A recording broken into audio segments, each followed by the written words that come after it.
Imagine a planet shrouded in deathly silence. Lifeless plains stretch to the horizon, and the dead seas are untouched by a wave. This deafening stillness, like a thick, impenetrable fog, has enveloped the entire world. The most monstrous catastrophe in Earth's 4 billion-year history, the greatest mass extinction, has just ended. Over 90% of all ocean life was wiped off the face of the planet. 70% of all land life vanished into oblivion. Mighty forests fell, and nothing new grew in their place. Coral reefs, once teeming with life, became underwater graveyards. Even insect populations were virtually destroyed. Entire ecosystems, as if scorched from the inside, crumbled to dust. And in that brief yet unforgettable geological moment, life itself hung by a thread from total extinction. The cause of this apocalypse, known to us as the Great Permian Extinction, was colossal volcanic activity in the region we now call Siberia. Streams of molten basalt, like fiery tsunamis, erupted from cracks in the Earth's crust, covering millions of square kilometers with ash and lava. The atmosphere filled with suffocating carbon dioxide and sulfur dioxide, permanently altering its composition. Global temperatures soared to deadly levels. Oceans turned into acidic cauldrons, their stagnant waters deprived of oxygen, literally suffocating all life. The skies blackened with soot and smoke, and the sun, the eternal source of life, became a barely visible dim spot.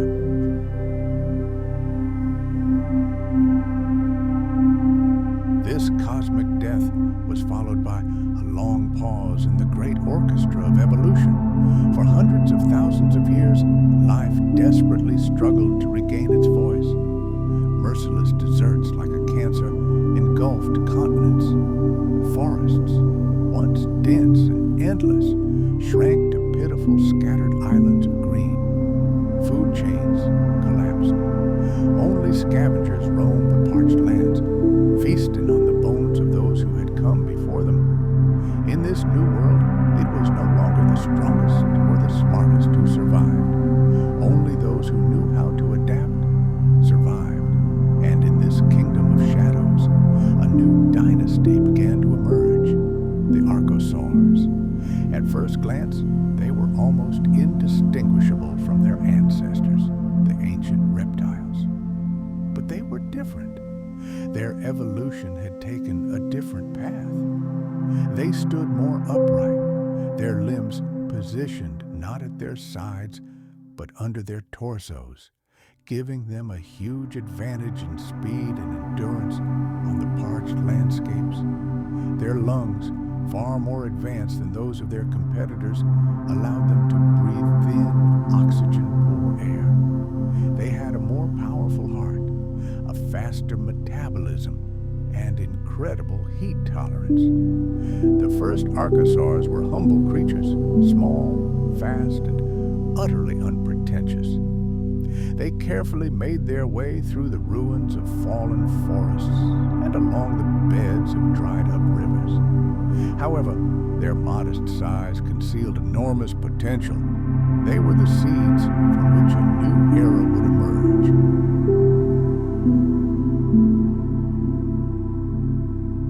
While other surviving species desperately clung to their disappearing ecological niches, archosaurs displayed astonishing diversity. Some evolved into agile hunters, armed with razor-sharp teeth and powerful jaws.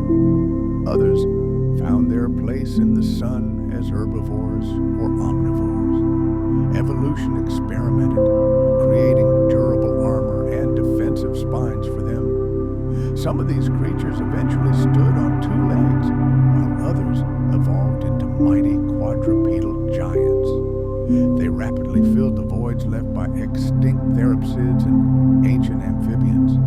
With each new generation, they edged ever closer to absolute dominance. But it wasn't just evolution. The planet itself was changing, and these changes dictated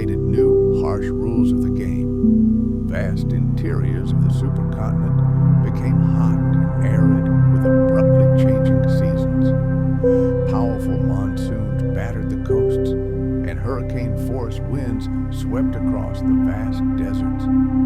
Species were forced to migrate vast distances or perish. Plants devised new ways to survive the perpetual drought, and insect populations, though decimated, slowly began to recover to play their part in this new ecological drama. It was in these harsh conditions that archosaurs flourished. They began ruthlessly displacing the last representatives of the old world. Their unique pelvic structure, powerful lungs, and heart were ideally suited for survival on this new hostile planet. With each generation, they became faster, smarter, and more resilient.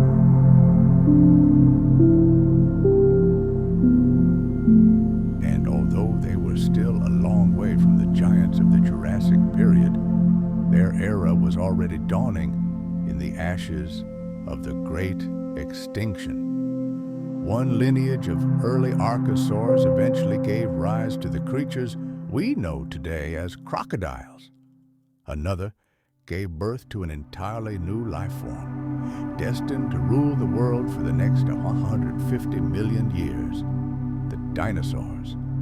But for now, they remained unnoticed extras on the grand stage of life. Small and fast, they were easily lost in the shadow of their larger relatives. Early dinosaur forms, such as Dinosaurs and Herrerasaurus, had not yet claimed the throne. They simply bided their time, generation after generation, honing the unique traits that would one day make them the undisputed kings of land, sea, and sky. Meanwhile, in the depths of the world's oceans, life also began to revive. After the collapse of ancient reefs, it took millions of years for them to recover, but eventually they did. New species of mollusks, bony fish, and marine reptiles emerged. Ammonites, which had been almost completely wiped out, once again spun their shells into a complex evolutionary spiral. Early marine reptiles, the ichthyosaurs, reminiscent of ancient dolphins, began to explore shallow seas. Their streamlined bodies were designed for a new style of underwater hunting. It was a slow, painful revival, but it moved forward relentlessly, obeying the iron laws of natural selection.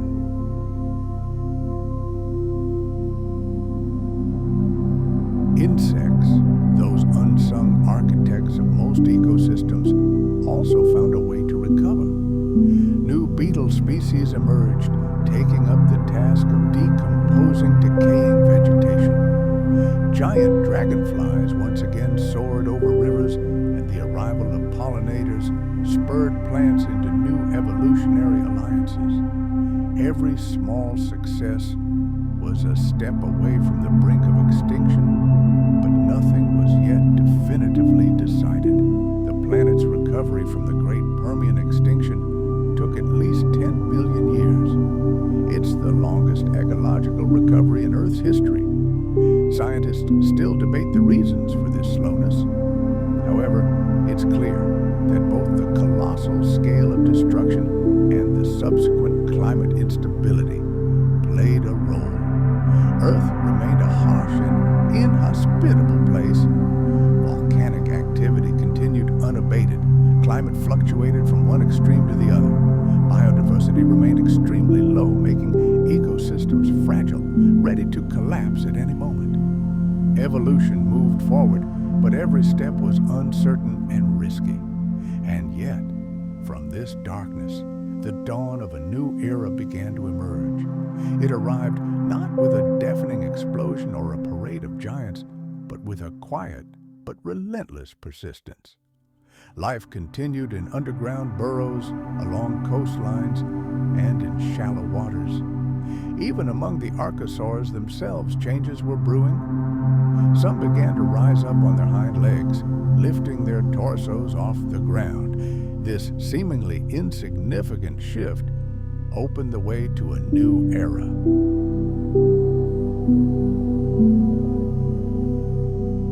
The forelimbs were freed up, and they could now be used for other tasks. This allowed for greater speed, longer strides, and a better view of the surroundings in search of prey or danger. Thus began their great separation from their quadrupedal ancestors and competitors.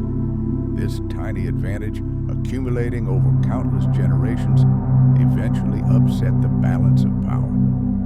The ruins of the old world became the foundation for a new era. Archosaurs, whose compass was resilience and whose main weapon was adaptability, were ready to inherit the Earth. At that moment, there were no real dinosaurs. No future legends had yet been born, but they were already standing on the threshold of their era. The great silence was coming to an end, and in its place, the quiet but confident beating of a new heart began to resound across the planet. The age of reptiles had begun. Let's fast forward 230 million years to the twilight of the Triassic period. The Earth was reeling from slow but irreversible change. It was a world of contrasts where scorching daytime heat gave way to icy nighttime cold, and long, grueling droughts were punctuated by fierce monsoon downpours. Rivers meandered lazily through parched valleys, and deserts stretched to the horizon. Volcanoes smoked in the distance, their eruptions a constant reminder of our planet's restless heart. The Permian extinction cleared the way for the emergence of new life.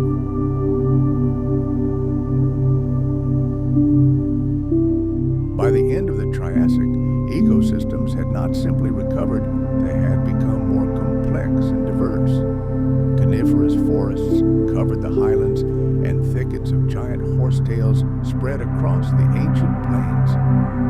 The insect world returned in all its diversity.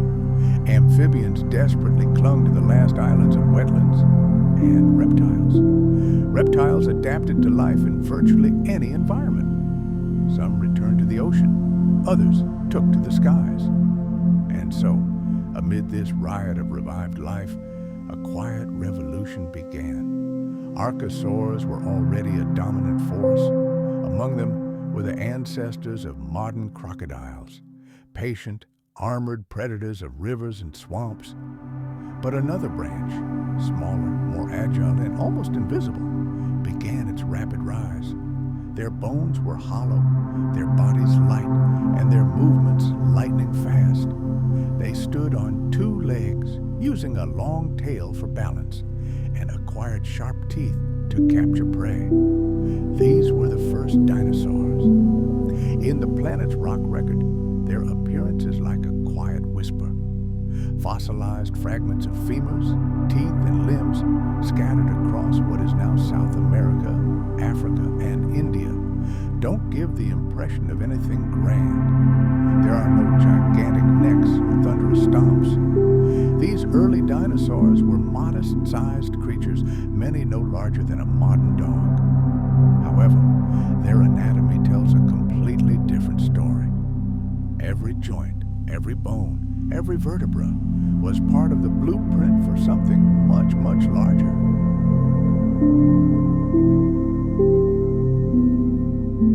These early forms, such as Eoraptor, Herrerasaurus, and Styracosaurus, belong to a group of theropods, the ancestors of the most fearsome predators ever to walk the earth. They were small, fast, and carnivorous, preying on lizards, insects, and possibly even the young of other dinosaurs. Their long legs were designed for running, and their eyes faced straight ahead, providing binocular vision and accurate depth perception. Their ability to engage in complex interactions and communication with one another provides further compelling evidence that the intelligence of these creatures was constantly evolving. This shows that they could not only hunt, but also work together, solving tactical problems as a team. The ability to track prey as a pack is an undeniable marker of advanced intelligence. Consider modern predators, lions,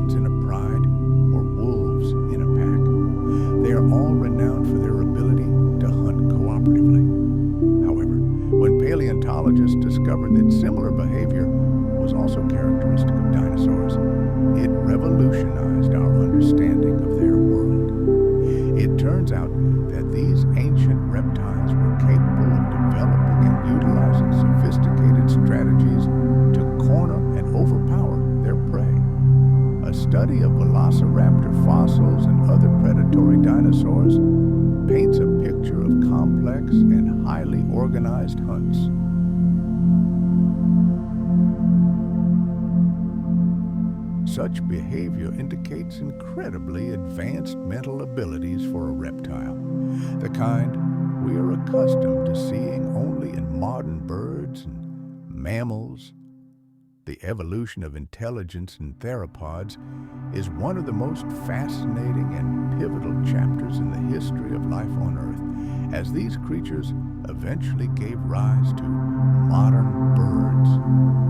Observing how their brain size increased over millions of years, how their social behavior became more complex, and how their cooperative hunting strategies were refined, we see the foundation for future avian intelligence being laid.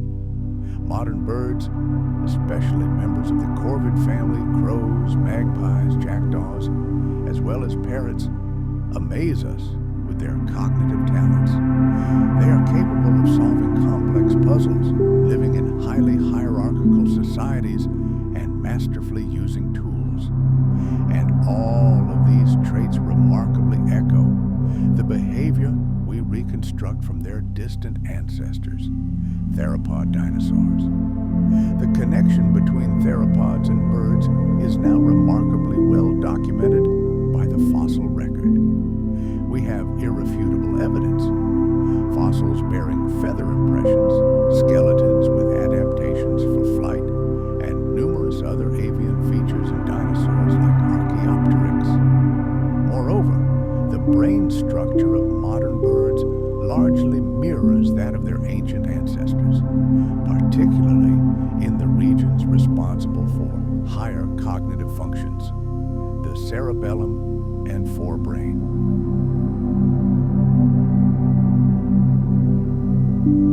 When we see modern crows not just using tools but also planning their actions in advance, we are witnessing a vivid echo of the behavior of their prehistoric ancestors.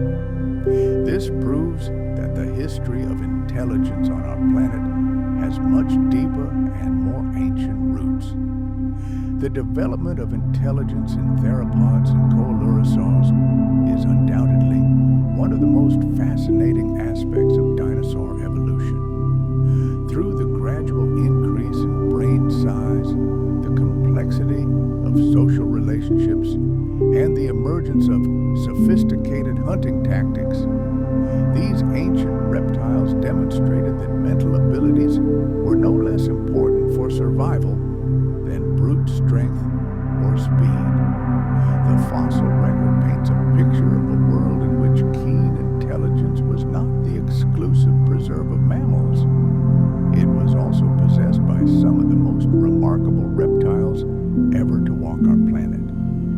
By studying the cognitive development of theropods, we clearly understand that they laid the very foundation, the evolutionary springboard for the intelligence that we admire in birds today. This connection between dinosaurs and birds is one of the most striking and dramatic evolutionary transitions in the history of life.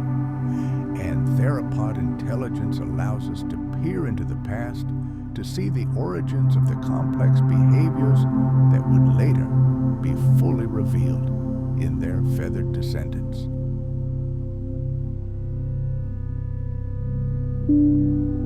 The legacy of intelligence that arose in the age of reptiles continues to transform our understanding of evolution and allows us to increasingly delve into the mysteries of the ancient world, recognizing the colossal impact it had on modern animal life. The age of dinosaurs was a time of undisputed dominance. But against the backdrop of these colossal giants, in their shadow existed an entirely different, much more modest group of animals, remaining almost unnoticed. These mysterious creatures were the very first mammals.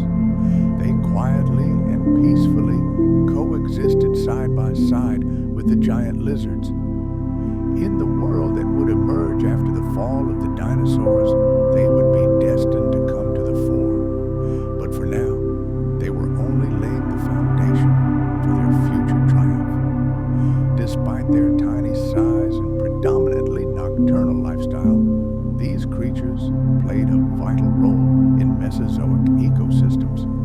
skillfully adapting to a world dominated by much larger and more powerful reptiles. The first true mammals appeared on the scene approximately 225 million years ago at the end of the Triassic period. Imagine these pioneers, tiny creatures similar to modern rodents weighing just a few grams. But they already possessed revolutionary features such as fur, the ability to give birth live, and specialized teeth for chewing food, all of which radically distinguished them from the reptiles that dominated the planet.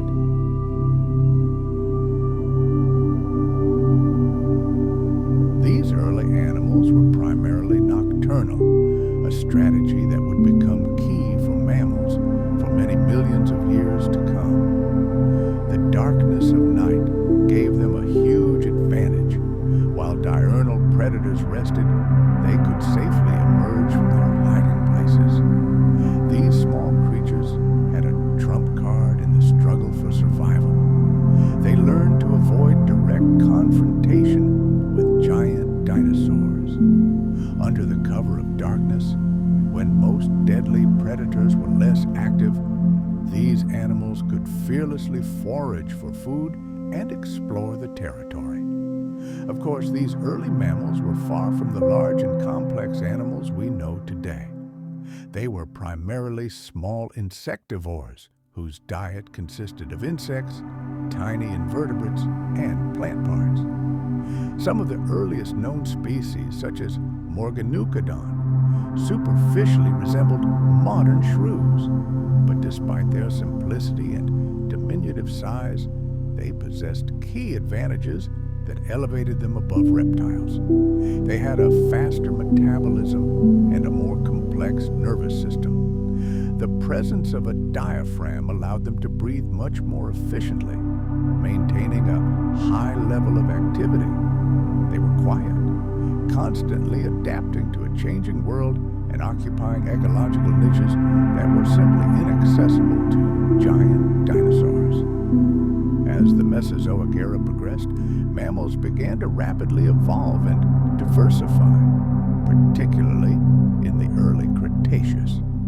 One of the most successful and prosperous groups of that time was the multituberculates, or multituberculates.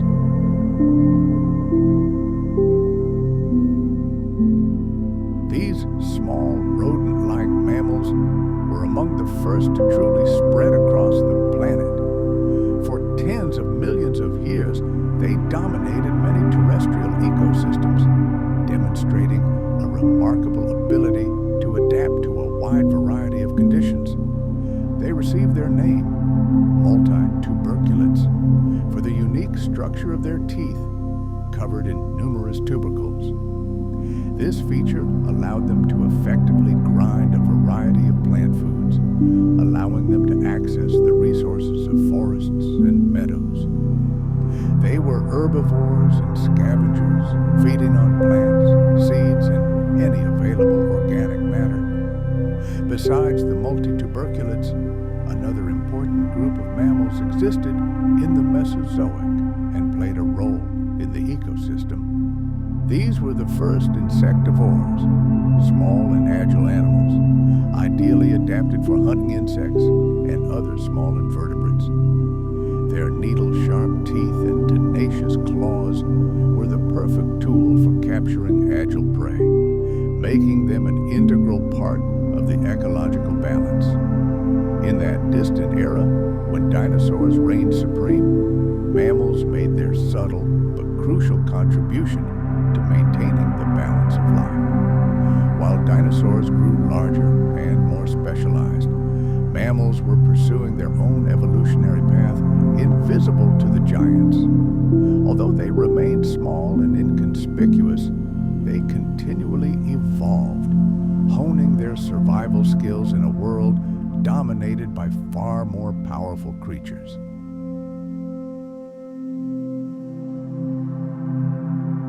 Mammals mastered a wide variety of ecological niches, sometimes becoming invertebrate hunters, sometimes herbivores. Their incredible ability to adapt and evolve in the shadow of dinosaurs laid a solid foundation for their future flourishing, which would come after the Great Extinction.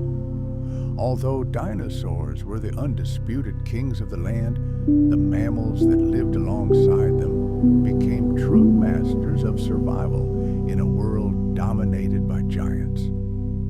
During the Mesozoic era, these unique and remarkably adaptable creatures roamed the earth. Their nocturnal lifestyle became their salvation, allowing them to avoid direct competition with dinosaurs. They also developed highly specialized diets and behavior, allowing them to occupy ecological niches that the giant reptiles simply could not exploit. Mesozoic mammals were overwhelmingly insectivorous. In the shadow of the giants, beneath the feet of colossal reptiles, a completely different life flourished. It was a world of tiny creatures that led a secretive existence but played an incredibly important role. Imagine the first mammals, nimble, no larger than a modern rat. They were forced to stay in the shadows. Their diet was highly varied, hunting the countless invertebrates that thrived in prehistoric forests. Some of these early animals, known as multituberculates, developed remarkably complex teeth. This feature allowed them to grind and digest tough plant fibers with remarkable efficiency.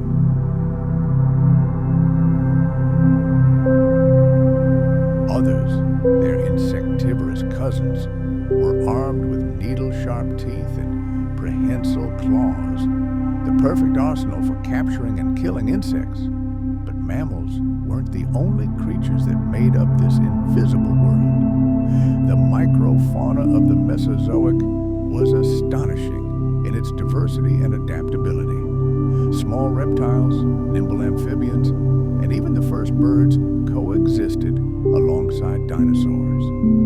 They found refuge in secluded corners, burrows, dense undergrowth, rock crevices, anywhere they could avoid a deadly encounter with their giant neighbors. Many of these creatures hunted under cover of night when the larger predators slept. Their prey included insects, plant seeds, and even smaller animals. Like the first mammals, these creatures were unnoticed but indispensable cogs in the complex machinery of ancient ecosystems. They kept insect populations in check, preventing them from multiplying to catastrophic proportions, and contributed to the incredible biodiversity of the era. Although dinosaurs reigned supreme on the prehistoric stage, it was these tiny creatures, hidden in their shadows, who maintained the delicate balance of life. Their contribution should not be underestimated. Their incredible resilience and ability to adapt to the harshest conditions played a decisive role in a future that changed the world forever. And this world truly did change. The Great Dying, which ended the reign of the dinosaurs, was one of the most dramatic events in the history of our planet.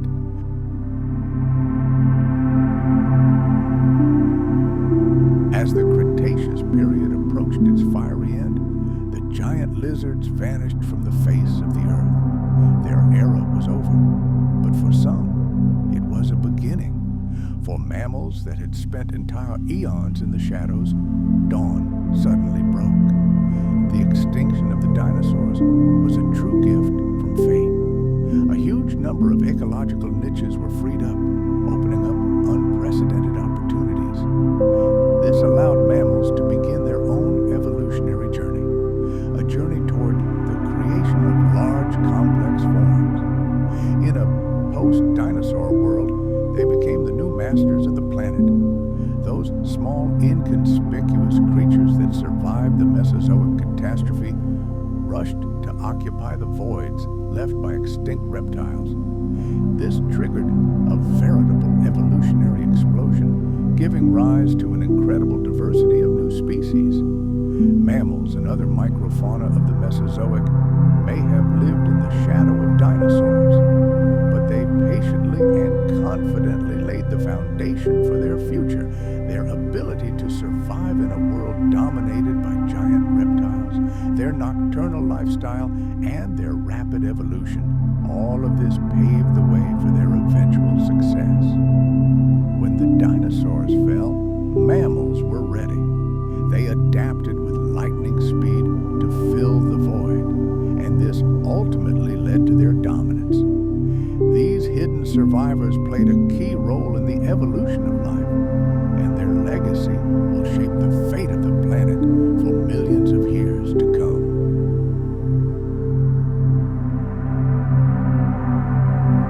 There are forces far more powerful than even the most fearsome predator. Tectonic forces are the invisible titans that move continents, raise mountains, and shape the very shape of the Earth, dictating the rules of evolution. When the giant supercontinent Pangaea began to crack at the seams at the turn of the Triassic and Jurassic periods, it set off a chain of some of the most monumental changes in the history of life. The slow but inexorable breakup of Pangaea into separate landmasses ultimately led to the formation of the continents we know today.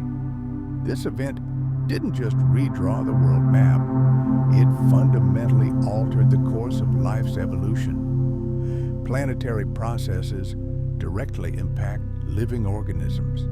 Imagine the continents, like giant ships, began to drift apart. The species inhabiting them set sail with them. Isolated by oceans, they found themselves in unique conditions, spurring evolution, leading to the emergence of unique ecosystems and triggering an explosion of biological diversity never seen before. Let's travel back 300 million years. Before us lies Pangaea, a single, colossal landmass that encompassed virtually the entire terrestrial landmass. It was surrounded by the boundless ocean of Panthalassa. In such a world, animals had no significant geographical barriers. Many species could roam freely across vast territories. However, this freedom had a downside: fierce competition for resources in similar environments, which may have even hindered the pace of evolution.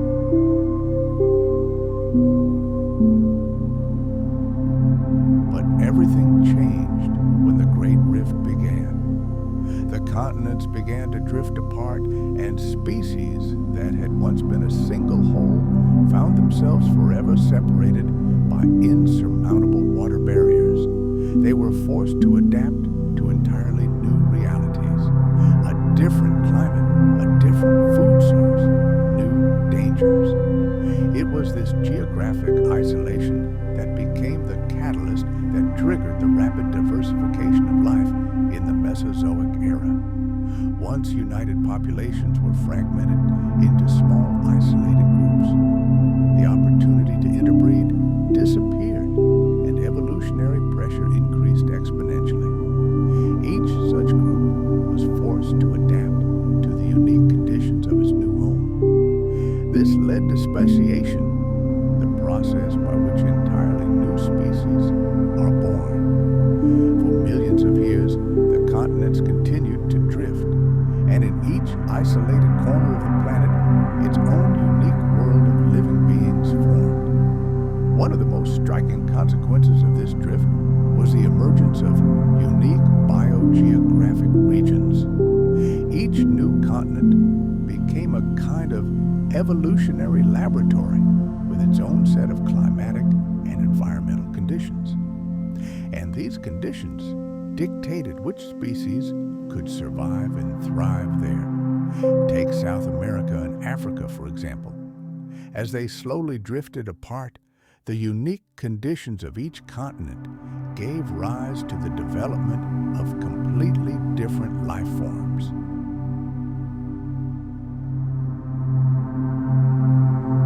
South America, with its warm, humid climate, provided lush forests, home to a multitude of amazing creatures, including the giant sauropods that dominated the landscape. Africa, meanwhile, gave birth to its own equally astonishing world of flora and fauna. This continent, with its diverse ecosystems from humid jungles to arid savannas, became an arena for the evolution of other species perfectly adapted to local conditions. Isolation didn't just change creatures, it created entirely new life forms.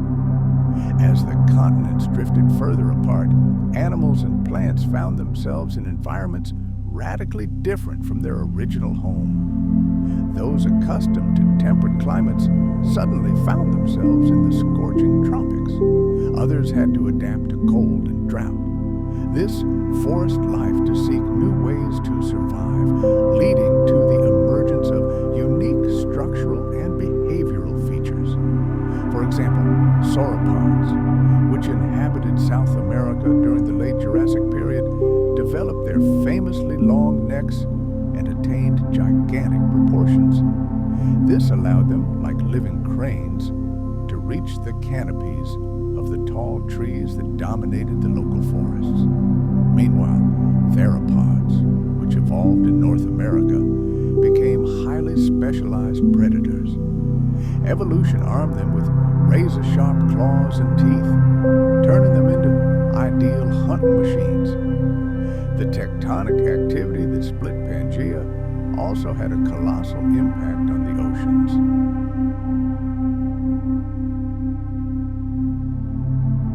As the continents drifted apart, new sea passages and entire oceans opened up between them, creating migration routes for marine flora and fauna. This, in turn, facilitated the emergence of new marine ecosystems populated by organisms adapted to different temperatures, salinities, and depths. For example, the opening of the Atlantic Ocean between North America and Europe created ideal conditions for the evolution and proliferation of the first true sharks. And the separation of Australia from Antarctica led to the emergence of unique marine reptiles, such as ichthyosaurs and plesiosaurs. These formidable creatures became the dominant predators of the Mesozoic seas, the new rulers of the deep. The movement of continents, like the hand of an invisible artist, drew a map of life on Earth. Species that were once part of a single population eventually spread across the planet. This process of geographic distribution, which explains why different life forms inhabit different regions, is known as biogeography. The study of biogeography helps us understand how species adapt to their environments and how isolation drives evolutionary change. As the continents continued to drift, the distribution of life became increasingly complex and mosaic-like.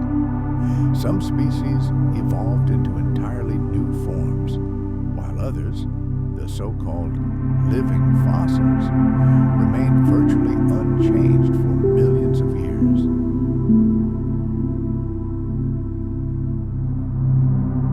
The breakup of Pangaea also had a profound impact on the evolution of our distant ancestors, the early mammals.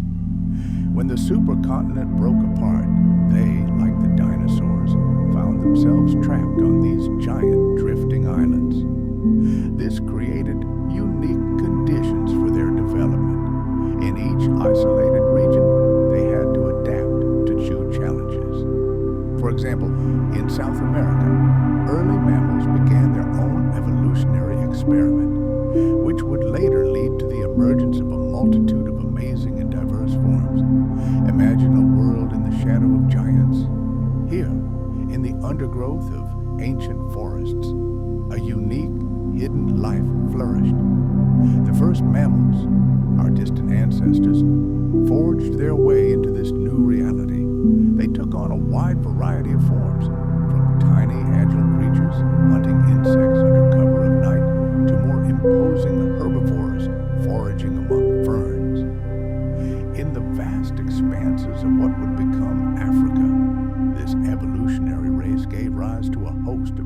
predatory and herbivorous forms that desperately adapted to the ever-changing landscapes and the vagaries of the ancient climate. These seemingly unassuming creatures were a vital cog in the machinery of nascent ecosystems. They kept insect populations in check and, without realizing it, became seed carriers, helping forests grow. But beneath the feet of these creatures, a planetary catastrophe was brewing.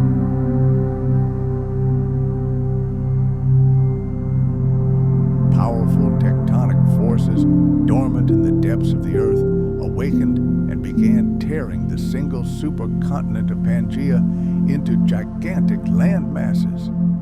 This process didn't simply redraw the map of the ancient world, it set off a chain reaction that forever altered the course of evolution. Animal populations, once cohesive, found themselves cut off from one another by oceans.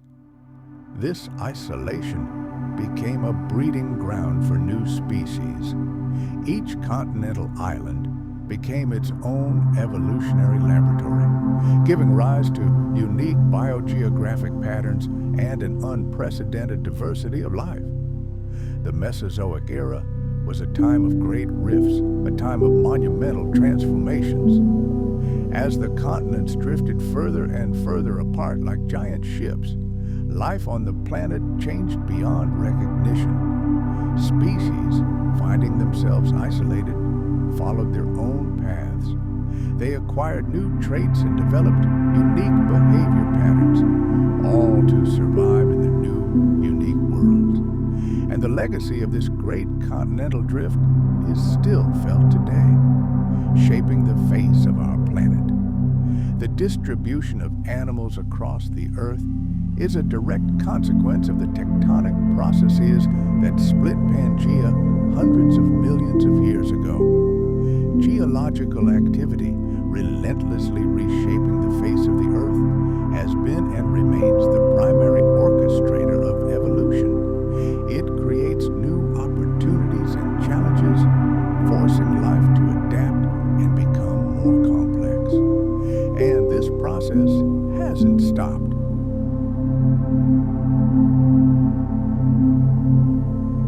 Even now, at this very moment, tectonic plates continue their slow, inexorable movement, reshaping the continents. And while they move, the evolutionary cycle continues. Some species are born, others are forever lost, giving way to more adaptable ones. The split of Pangaea was a key event in the history of life on Earth. It not only changed the planet's geography, but also served as a catalyst for an evolutionary explosion. By isolating populations and creating new, unique ecosystems, tectonic forces set the stage for the rapid emergence of new life forms. Species, trapped on their continents, developed unique traits that were vital to their survival. This event played a decisive role in the rise of dinosaurs, the evolution of the first mammals, and the formation of the astonishing diversity of ecosystems we see in the fossil record. And the echoes of this ancient split still shape the paths of evolution for millions of years to come. But while the Earth was crumbling, a completely different evolutionary drama was unfolding in the skies. Pterosaurs, the first vertebrates to conquer the ocean of air, were the absolute masters of the skies during this era. During the Mesozoic era, the skies became their undisputed domain. These amazing flying reptiles evolved into an incredible variety of forms, from tiny creatures no larger than a modern sparrow to veritable aerial leviathans whose wingspan would dwarf that of a modern giraffe.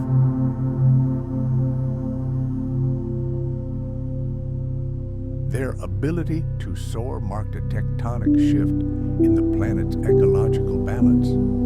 As they evolved, pterosaurs acquired a whole arsenal of unique adaptations that allowed them to dominate the air. Bizarre crests on their skulls incredibly light, hollow bones that enabled breathtaking pirouettes in the sky.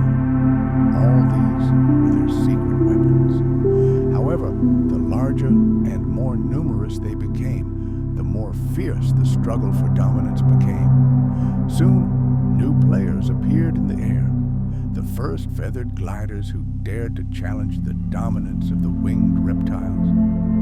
The earliest pterosaurs took to the air at the end of the Triassic period, and by the beginning of the Jurassic, they represented a huge diversity of species.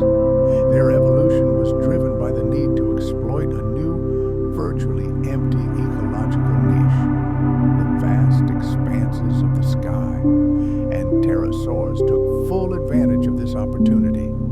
They developed wings that were a marvel of natural engineering, an elastic membrane of skin and muscle stretched over an incredibly elongated fourth finger. These wings were light yet incredibly strong, allowing their owners to glide effortlessly on air currents and soar for hours, covering vast distances.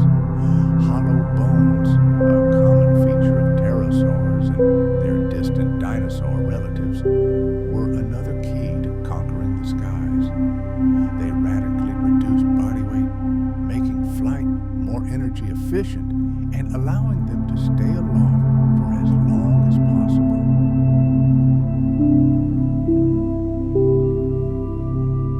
And the intricate crests that adorned the heads of many pterosaurs were one of their most striking features. These bony protrusions, which varied widely in shape and size, served various purposes. In some species, they likely served as identification marks, helping individuals of the same species recognize each other from afar. In others, they served as displays for mates or to intimidate rivals.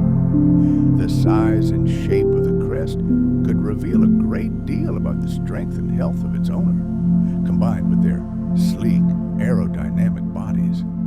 These intricate decorations made pterosaurs some of the most striking and memorable creatures of their era.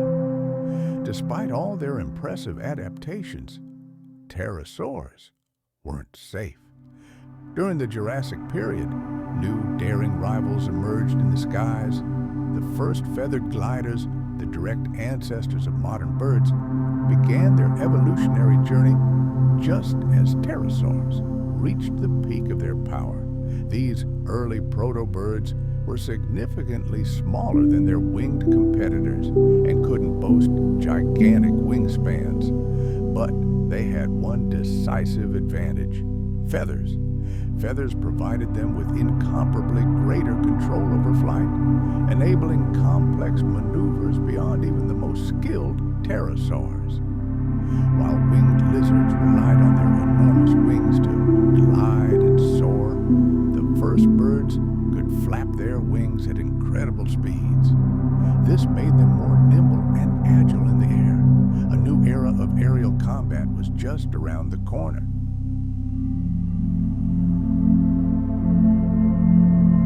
As pterosaurs evolved, they became increasingly specialized.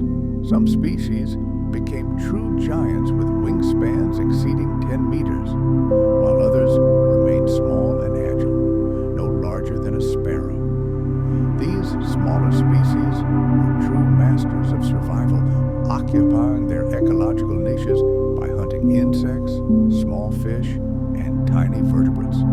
Larger species, by contrast, became dominant predators, hunting more serious prey, such as larger fish or even young marine reptiles. This diversity in size and diet speaks to their incredible ability to adapt and exploit any opportunities their environment presented. Some of the most famous pterosaurs of the era, such as Pteranodon and Quetzalcoatlus, were true kings of the skies, gigantic aerial predators.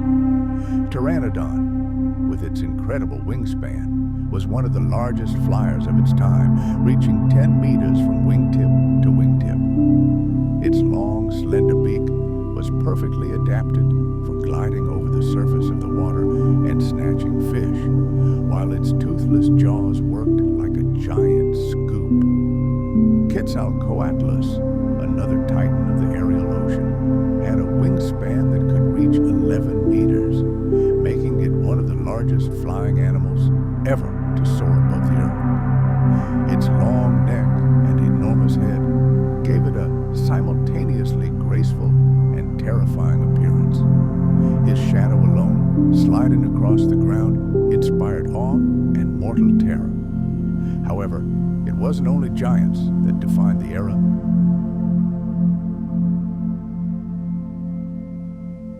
Smaller species, such as the agile Rhamphorhynchus, also played key roles in their ecosystems. These small pterosaurs, often no larger than a crow, were incredibly agile and fast aerial acrobats. Using their modest size and lightning-fast movements, they hunted insects and fish. Rhamphorhynchus, for example, had a long beak lined with sharp teeth, allowing it to snatch slippery prey mid-flight, while its relatively short wings allowed it to perform sharp turns and incredible maneuvers, making it a formidable and effective predator. The emergence of pterosaurs radically altered the dynamics of ancient ecosystems. As undisputed rulers of the skies, they became apex predators, controlling aerial food webs. They hunted fish, small vertebrates, and even other flying creatures. However, as they expanded their domain, they inevitably faced increasing competition, especially from dinosaurs, which were becoming increasingly diverse.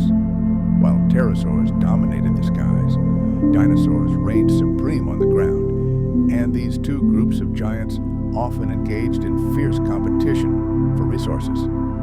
Some pterosaurs, like Pteranodon, may have competed for fish, with large predatory theropod dinosaurs lying in wait at the water's edge, and giants like Quetzalcoatlus likely battled herbivorous dinosaurs for territory and the right to scavenge first.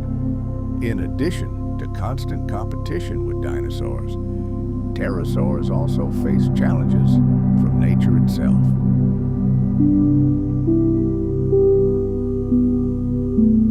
Climates shifted and ecosystems were transformed throughout the Mesozoic era. Landscapes where winged lizards had once thrived began to disappear. New conditions in a changing world created both new threats and new opportunities for these unique creatures. The emergence of new food sources, the need to develop new flight and hunting strategies, all of this served as a cruel filter of natural selection, determining which pterosaur species would survive and procreate and which would disappear from the face of the earth forever. But the age of flying lizards could not last forever. Here, in the skies of the prehistoric world, a revolution was brewing. The appearance of the first birds heralded the end of the giant pterosaurs. The evolutionary path of these new flyers began with small, feathered dinosaurs that mastered flight, achieving incredible skill and maneuverability. Their feathers gave them a tremendous advantage, providing superior lift and control in the air, while their modest size opened up countless ecological niches inaccessible to giants. Gradually, century after century, birds reclaimed the skies, and the mighty pterosaurs began their slow disappearance from the stage of history. However, their great legacy has not faded into oblivion. It lives on in every wing beat of modern birds, which are the direct descendants of those very ancient flying reptiles.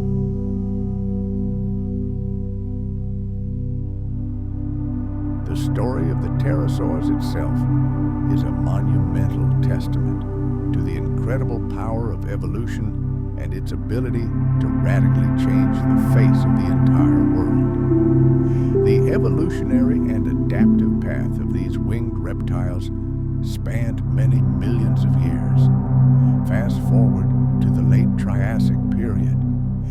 they began their journey from humble, unremarkable forms.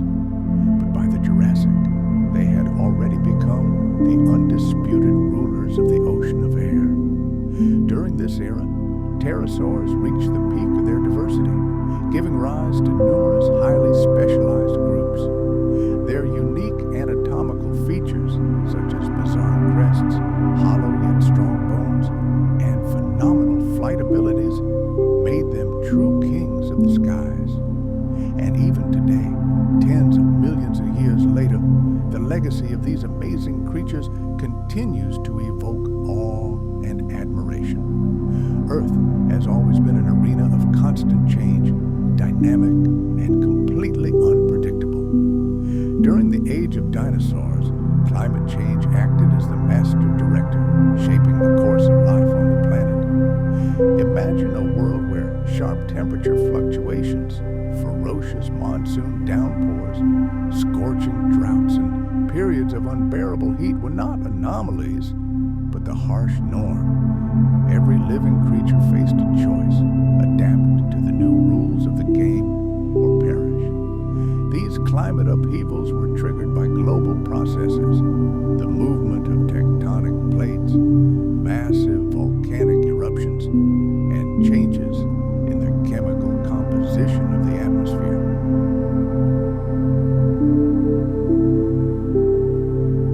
All of this had a colossal impact on ecosystems. Climate can be both a powerful force of destruction and a source of incredible resilience and evolutionary momentum. For millions of years, climate change played a key role in the evolution and prosperity of some species and the decline of others.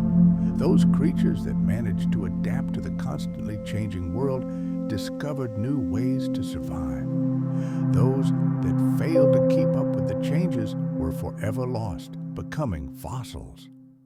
One of the main factors triggering these climate swings was rising carbon dioxide levels in the atmosphere. Its increased concentration created a powerful greenhouse effect, which, like an invisible blanket, enveloped the planet and contributed to global warming. However, this warmer climate was not stable. It fluctuated constantly, alternating periods of extreme heating with phases of relative cooling. These temperature fluctuations had a profound impact not only on the physical environment, but also on the behavior and survival strategies of all organisms that inhabited the world at that time. For countless species, the ability to adapt to these conditions became the difference between thriving and total extinction. As the climate grew ever hotter, the planet's ecosystems underwent dramatic transformations. At the end of the Jurassic, our world experienced one of the warmest periods in its history, with average temperatures rising to unprecedented levels.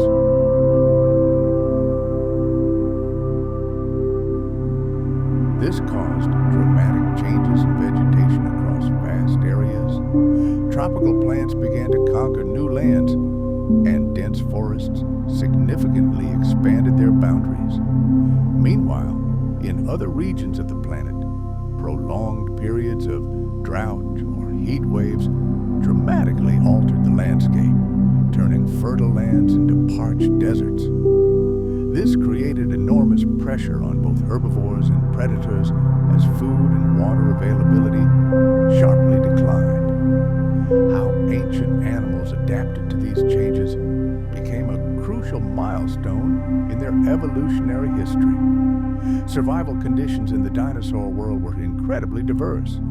For herbivorous giants, food was paramount. Large herbivores, such as sauropods, developed entire strategies to cope with fluctuations in vegetation availability. Some species were capable of undertaking massive migrations over hundreds of kilometers in search of fresh pastures. Others found ways to survive in the harshest conditions, developing specialized behavioral or physical traits that helped them stay afloat. For example, Some dinosaurs learned to digest tough plant matter much more efficiently, allowing them to extract maximum nutrients even from a meager diet. This adaptation was vital during periods of critical food shortages. Predators, in turn, faced no less challenges in this changing world. They had to adapt not only to constant fluctuations in their prey populations, but also to the vagaries of the environment, which directly impacted their success.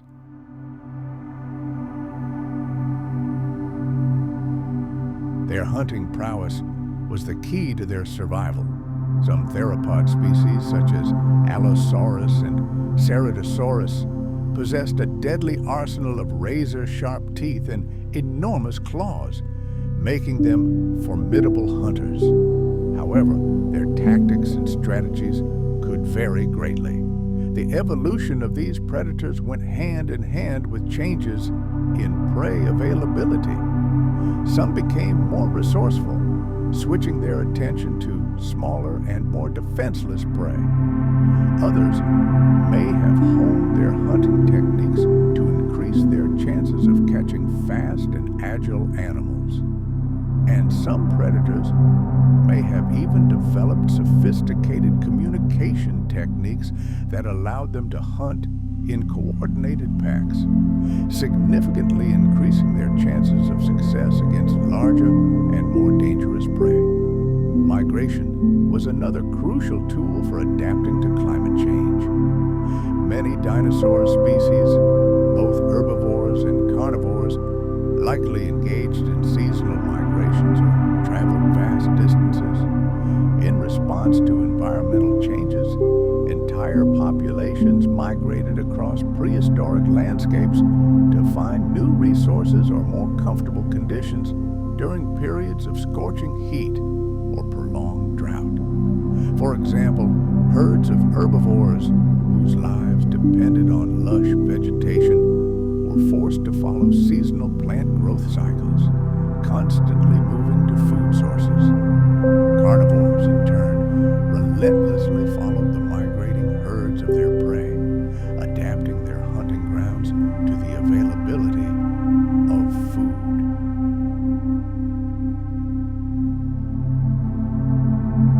The ability to regulate body temperature and conserve precious moisture was also absolutely essential for survival in extreme climates. Some dinosaurs, like many modern reptiles, were likely ectothermic, meaning they relied on external heat sources to maintain their body temperature. During periods of intense heat, these reptiles likely spent most of their time in shady thickets or sought refuge in cool caves to avoid fatal overheating. Others may have developed unique physiological adaptations that helped them conserve water during dry periods. These could have included specialized organs for storing fluids or behavioral changes aimed at reducing their need for water. Although many dinosaur species successfully adapted to these harsh, changing conditions, not all were so fortunate. Those unable to adapt to the abrupt climate shifts and dynamic ecosystems were doomed to extinction, leaving behind only silent fossils. These waves of extinctions swept across the planet for millions of years. Some species disappeared slowly and gradually, while others vanished almost instantly in response to catastrophic climate events. The Earth's rock record preserves evidence of those species that failed to adapt to the new rules of the game, reminding us how fragile life truly is. Our planet has experienced numerous mass extinctions, leaving huge gaps in ecosystems, but also paving the way for the emergence of new species ready to fill the empty niches.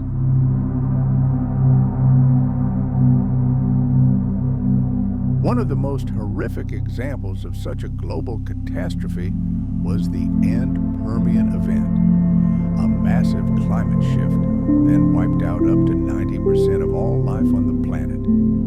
This monstrous event was most likely triggered by a series of massive volcanic eruptions that dramatically altered the climate and caused a sharp drop in atmospheric oxygen levels. The extinction of countless species created a unique opportunity for the few that survived. This event laid the foundation for the future rise of dinosaurs as surviving archosaurs were able to occupy the vacated ecological niches. Climate change also played a key role in the evolution of mammals, which came to the forefront after the extinction of the dinosaurs. At the end of the Cretaceous, when the giants fell, our mammalian ancestors seized the opportunity and began evolving rapidly. With the disappearance of the dinosaurs, they were able to adapt to a wide variety of conditions, ultimately leading to the diversity of forms we know today.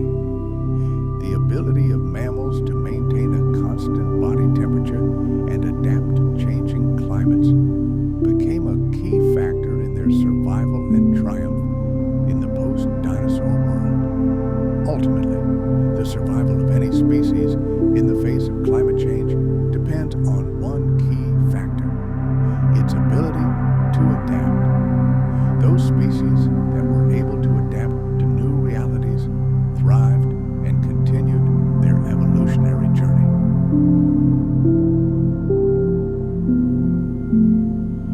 Those that failed, whether due to a lack of resources, a slow response, or overwhelming environmental pressures, disappeared forever. Throughout the history of our planet, this pattern has repeated itself again and again, determining which life forms will thrive and which will go extinct. From the age of dinosaurs to the present day, we have witnessed global climate change, and the challenges facing life on the planet today largely echo these ancient dramas of survival. The challenges faced by the planet's inhabitants were radically different from anything endured by the creatures of the Jurassic period. As the Earth's climate changed ever more rapidly, species around the world were forced to accept the harsh conditions of a new game, adapt or disappear forever. This monumental story of how life adapted to a transforming world during the age of dinosaurs serves as a powerful reminder of the incredible resilience of all life, but also of the fragility of entire ecosystems when faced with radical change. It compels us to recognize the importance of understanding our world, nature itself, and the titanic forces that shape it. For only such an understanding gives us the chance to anticipate future challenges and find ways to cope with them. So, let's fast forward to the moment when the Jurassic period gives way to the Cretaceous. The planet's very landscapes are transformed beyond recognition.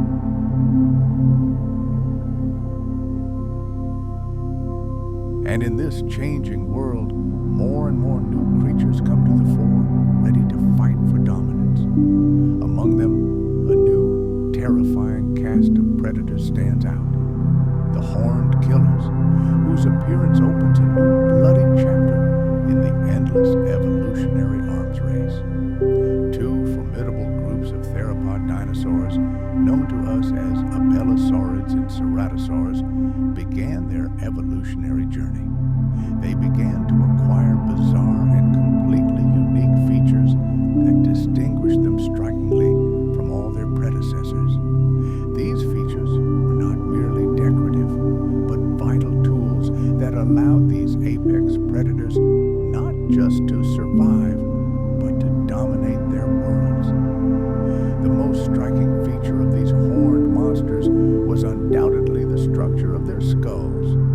Imagine, both abelisaurids and ceratosaurs had massive skulls, seemingly forged in hellfire, adorned with unique crests, horns, and even entire bony structures.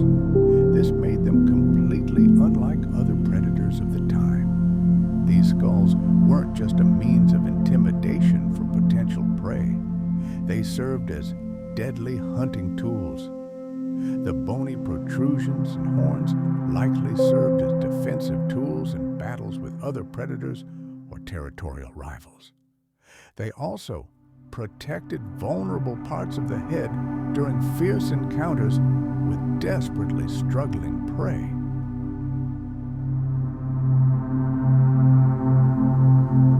The size and shape of these skulls were perfectly calibrated by nature to perform the diverse tasks these predators faced in their harsh environment, whether hunting prey the size of a bus or defending their territory from equally dangerous enemies. One of the key features that sharply distinguished abelisaurids and ceratosaurs from earlier theropods was the significant reduction in their forelimbs. Unlike the massive, grasping hands with enormous claws sported by earlier predators like Allosaurus, the forelimbs of these horned killers were much shorter and almost underdeveloped.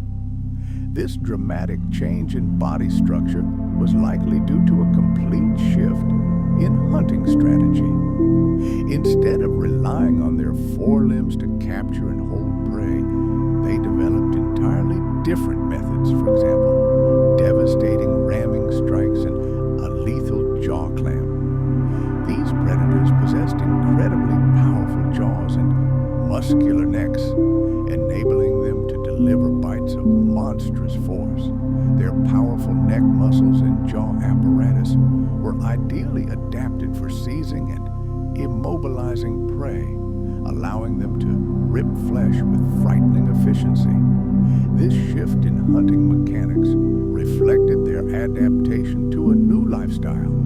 They relied on the brute strength of their jaws and necks rather than the dexterity of their forelimbs. However, despite their tiny forelimbs, this was by no means a sign of weakness.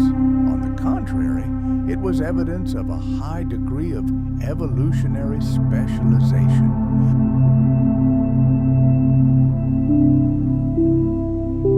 Many of these horned predators possessed some of the most powerful jaws in the entire dinosaur kingdom. Ceratosaurus in particular boasted razor-sharp teeth and an incredibly powerful bite, allowing them to easily dispatch large herbivores and other prey.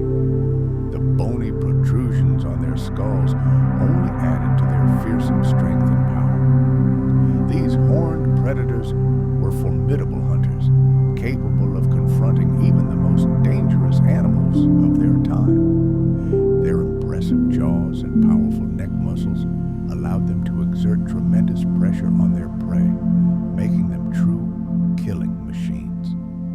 The evolution of these predators was inextricably linked to the distribution of species across the planet during the Cretaceous.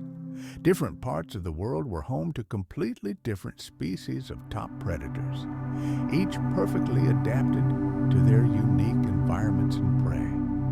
For example, abelisaurids, which lived primarily on the southern continents, evolved in complete isolation after the breakup of the supercontinent Pangaea. This isolation led to the development of their unique traits, such as their characteristic short skulls and tiny forelimbs. Ceratosaurus remains, on the other hand, have been found in a wide variety of locations, including what is now North America and Europe. This wide geographic distribution facilitated the emergence of new species and the development of unique adaptations.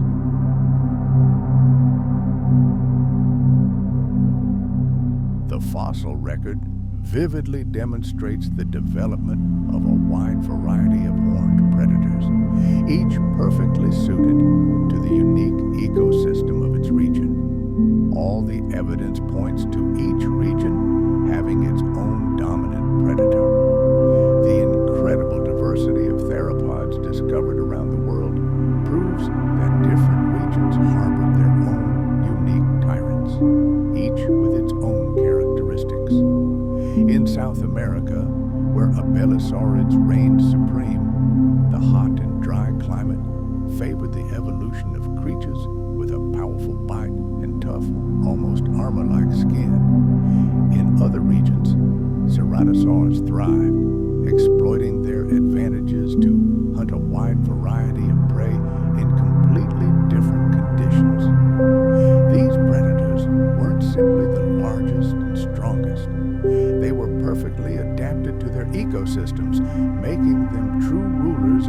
territories. The evolution of these creatures was astonishing and full of mysteries. The emergence of horned predators had a colossal impact on the ecosystems they inhabited. As apex predators, giants like abelisaurids and ceratosaurs effectively shaped the structure of the food chain. Their hunting activities tightly controlled herbivore populations, preventing any single species from growing and becoming dominant. This, in turn, allowed plant life to flourish and facilitated the further evolution of other species within the ecosystem. These predators also directly influenced the behavior and evolution of their prey.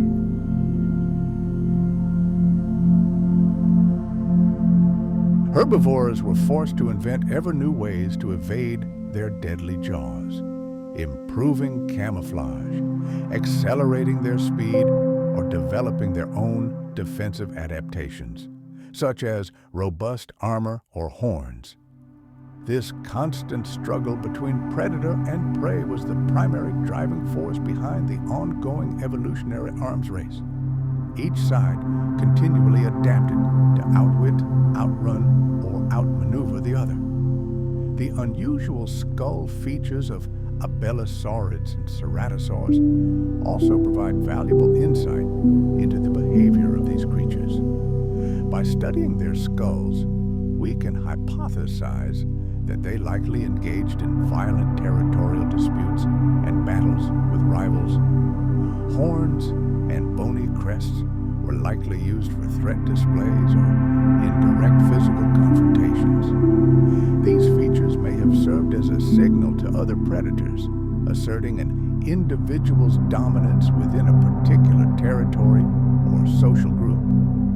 In many ways, these skull features can be viewed as a form of evolutionary signaling, in which predators use their appearance to demonstrate strength and aggression to other members of their species.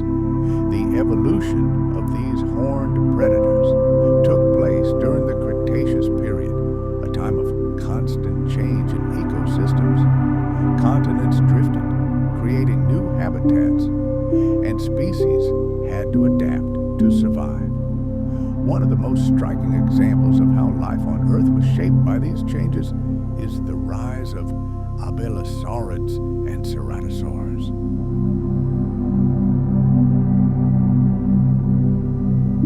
These creatures evolved to become the dominant predators of their time and helped establish a delicate balance of life on the planet. Their powerful jaws, strange skulls, and territorial behavior were unusual, but they were part of a larger evolutionary strategy that allowed them to thrive in a world full of competition and deadly dangers. Today, the fossils of these horned predators offer us a glimpse into a long-lost world where these bizarre creatures ruled the earth. Evidence left in stone opens a window into the past and helps us better understand the evolution of life on our planet. This story tells us how predators adapted to their environment and became the best hunters of their time. Their strange skulls and powerful jaws remind us of the incredible diversity of life that once ruled the earth, and how each species, no matter how strange, played a vital role in shaping the world we know today. As Earth continued its journey, it left behind a rich collection of fossils that allow us to peer into the distant past. These fossils are the oldest remains of once living organisms, preserved in layers of sedimentary rock. From the Solnhofen limestone to the Morrison Formation, paleontologists have discovered countless fossils that help them reconstruct ecosystems that existed millions of years ago. Every fragment, every bone, tells a story about the unique world that once existed on our planet. It's a story that allows us to peer into the deep past.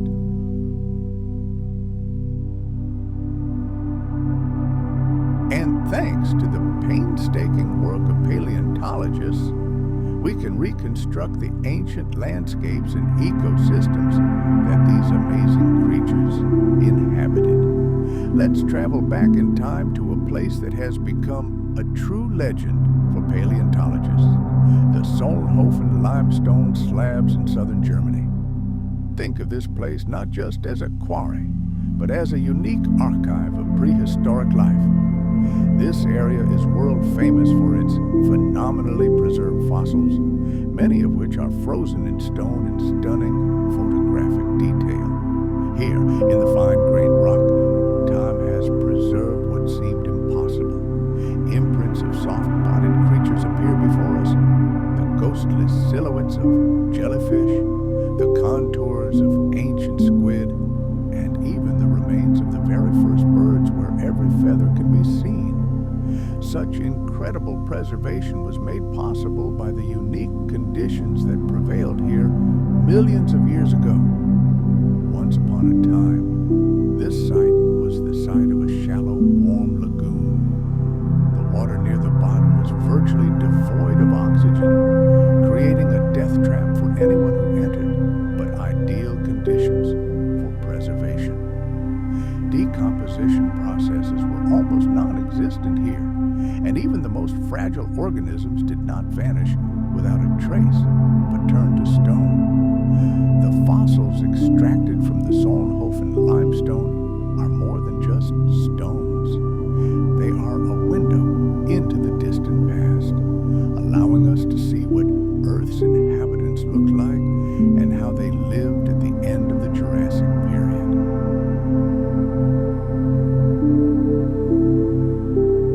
It's a unique opportunity to peer into a world lost forever. The scientists who work with these finds are more than just researchers.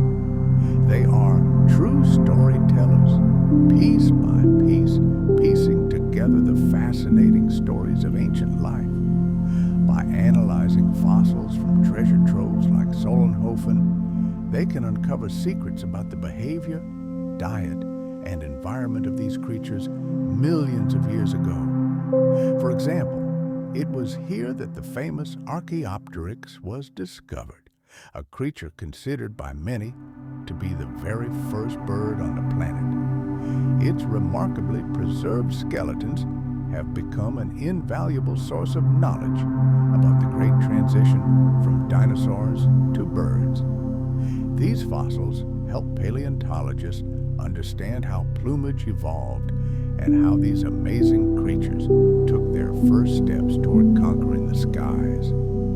But beyond these delicate creatures and early birds, the Solnhofen limestone also preserves the remains of far more formidable reptiles, including giant marine lizards and even prehistoric crocodiles. These finds provide an invaluable record of the region's ancient ecosystems. They reveal a complex picture of the interactions between different species and their world. For example, fossilized footprints found alongside the remains allow us to literally see how dinosaurs moved, hunted, and how different species shared the same territory.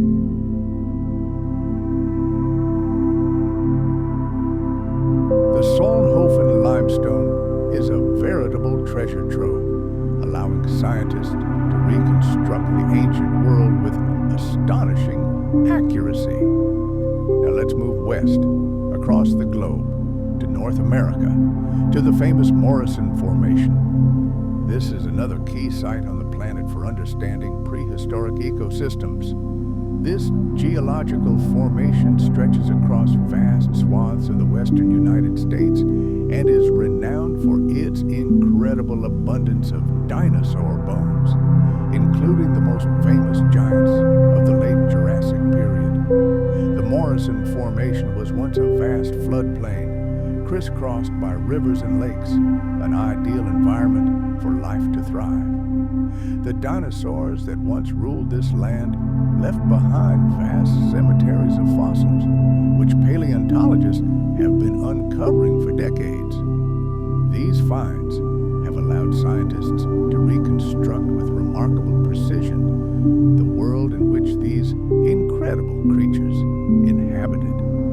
Some of the largest animals ever to walk our planet lived here. Among them, colossal sauropods, living mountains of flesh and bone, such as apatosaurus and brachiosaurs, and alongside them, ferocious predators, true killing machines, such as allosaurus, hunted. These fossils reveal not only the colossal size and shape of these ancient dinosaurs, but also shed light on their behavior. For example, the discovery of so-called bone beds, mass graves containing the skeletons of dozens of individuals, suggests that some dinosaur species may have lived and traveled in vast herds.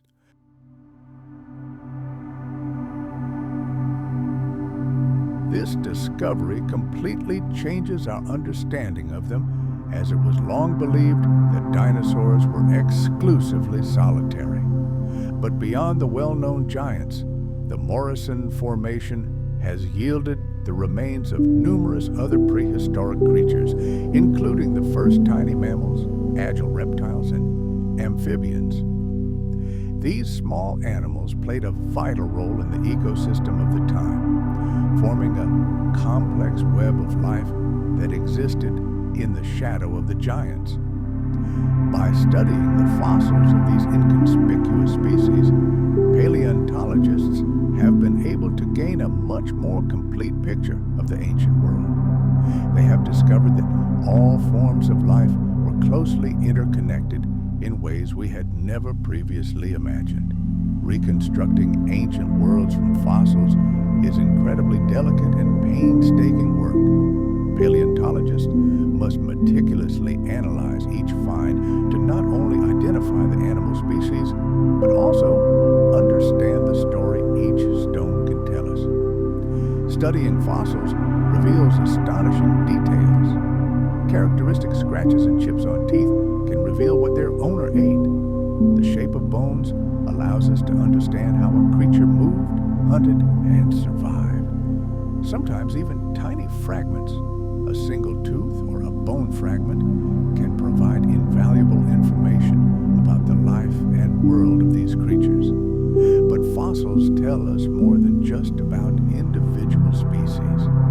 They show us how entire ecosystems changed over time.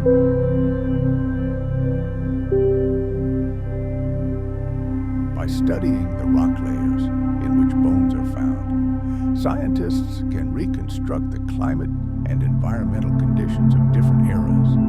For example, fossils from Solnhofen indicate that the late Jurassic period was marked by warm, shallow seas and lush tropical coastlines. Meanwhile, the Morrison Formation paints a picture of a more temperate climate with dense forests and vast swamps.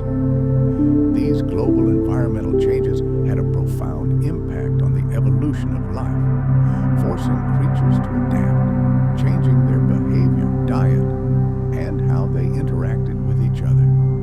Fossils are silent yet incredibly eloquent witnesses to ancient life.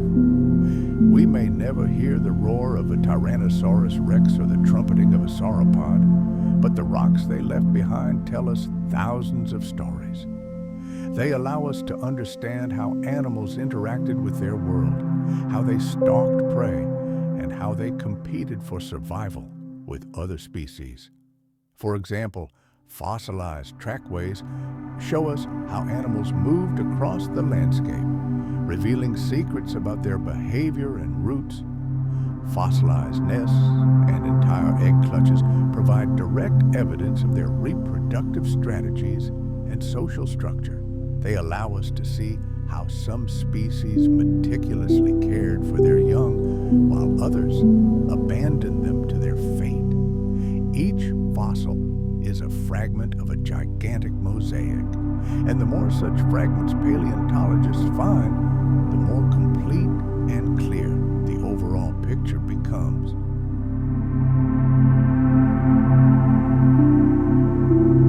With each new discovery, we come closer to understanding the true nature of the world that existed long before the advent of humans.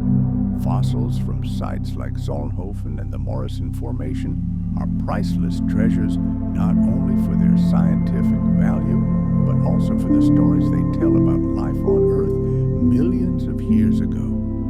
Every fossil, whether a tiny fragment or a complete skeleton, is a voice from the past, inviting us to delve into the mysteries of the ancient world. In the vast expanses of the Jurassic period, life was not only a struggle for survival, but also a perpetual drama of procreation. As dinosaurs roamed the Earth, they began to develop complex reproductive rituals that form the basis for the behavior observed today in their distant descendants, birds. Fossilized nesting sites and evidence of parental care allow us to glimpse the most intimate aspects of the lives of these ancient creatures. How did they reproduce? How did they care for their young? And how did this behavior help their species survive? All of this is the subject of active research in modern paleontology. One of the most striking discoveries was the discovery of entire Jurassic maternity colonies, colonies of nests that represent unique monuments of that era. Some of them have been preserved in exceptional condition. These finds provide invaluable information about how dinosaurs passed on their genes to future generations.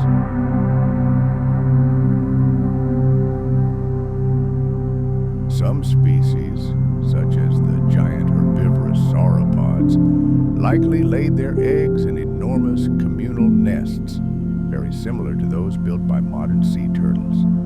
These nests were most likely simple pits dug in the ground, where the warmth of the soil helped incubate the eggs.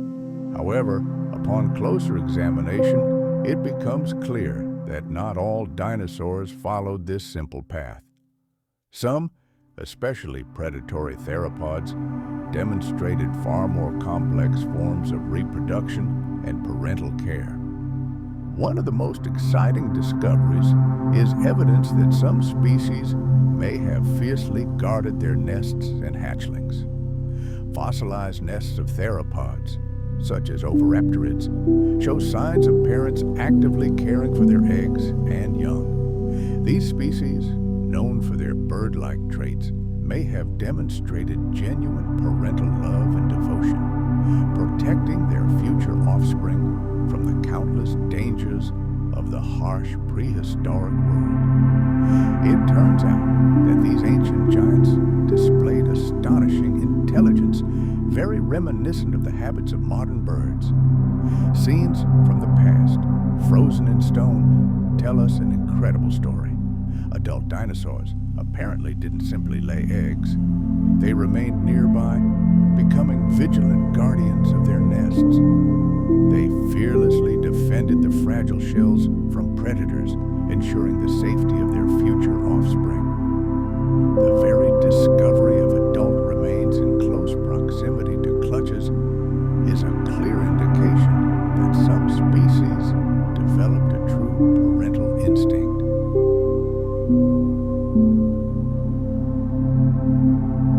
Their care was directed not simply at procreation, but at the well-being of the next generation. Imagine what a colossal step this was in evolutionary history.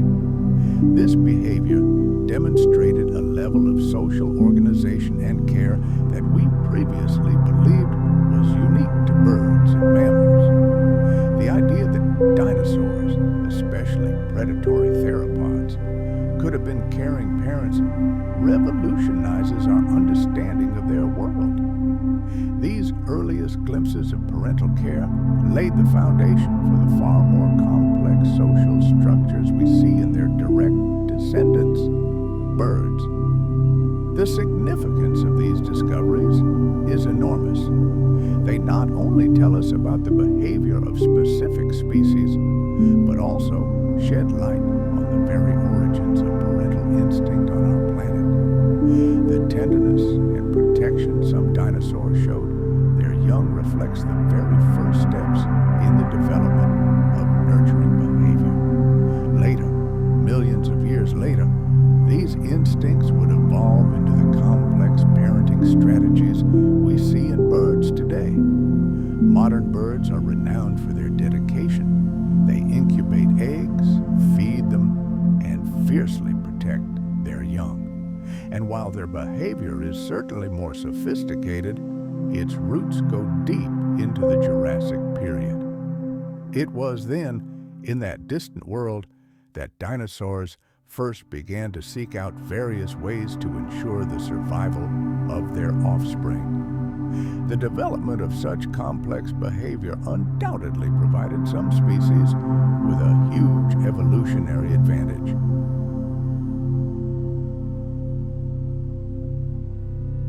By guarding and caring for their young, these dinosaurs greatly increased the chances of their genes being passed on. This investment in the future may have been key to the prosperity and diversity of certain dinosaur lineages.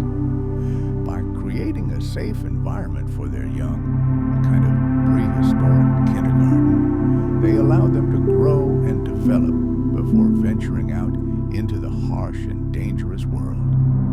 Another astonishing piece of evidence comes from fossilized eggs and nests. Imagine paleontologists finding fossilized eggs containing tiny, perfectly preserved skeletons of unborn dinosaurs.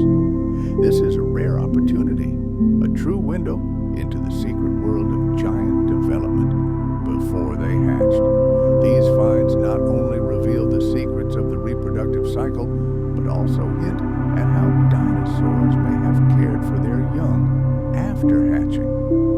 Some species, such as members of the Theropoda group, may have acted as living incubators, warming and protecting their eggs with their own bodies. Meanwhile, others likely acted differently. After laying their eggs, they abandoned the nest forever, leaving their offspring to the mercy of fate and their own resources. These dramatic differences in strategies suggest that dinosaurs, just like modern animals, employed a wide variety of tactics to ensure the survival of their species. The complexity of their behavior may have also manifested itself in communication.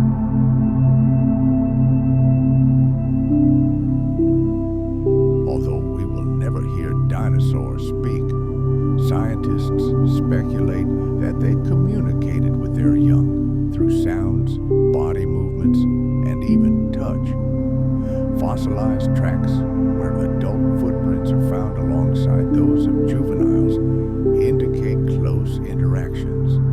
These may have involved hunting lessons, protection from danger, or shared feeding.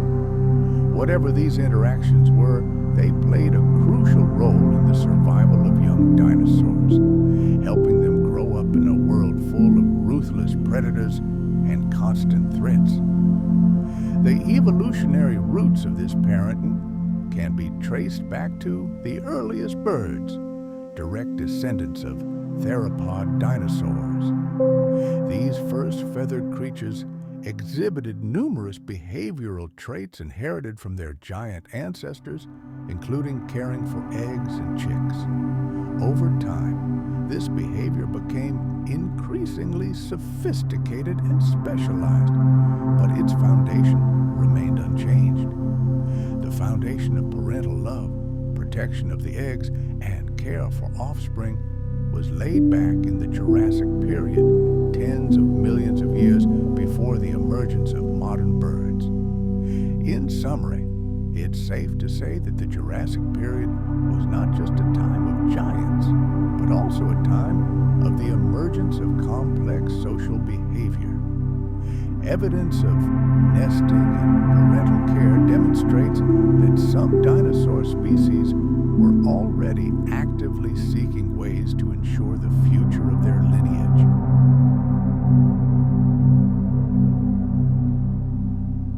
These ancient instincts became the foundation upon which all modern parenting strategies we see in the avian world are built. By studying these fossilized manifestations of care, we uncover a profound profound connection between the distant past and the present, a connection as ancient as the dinosaurs themselves.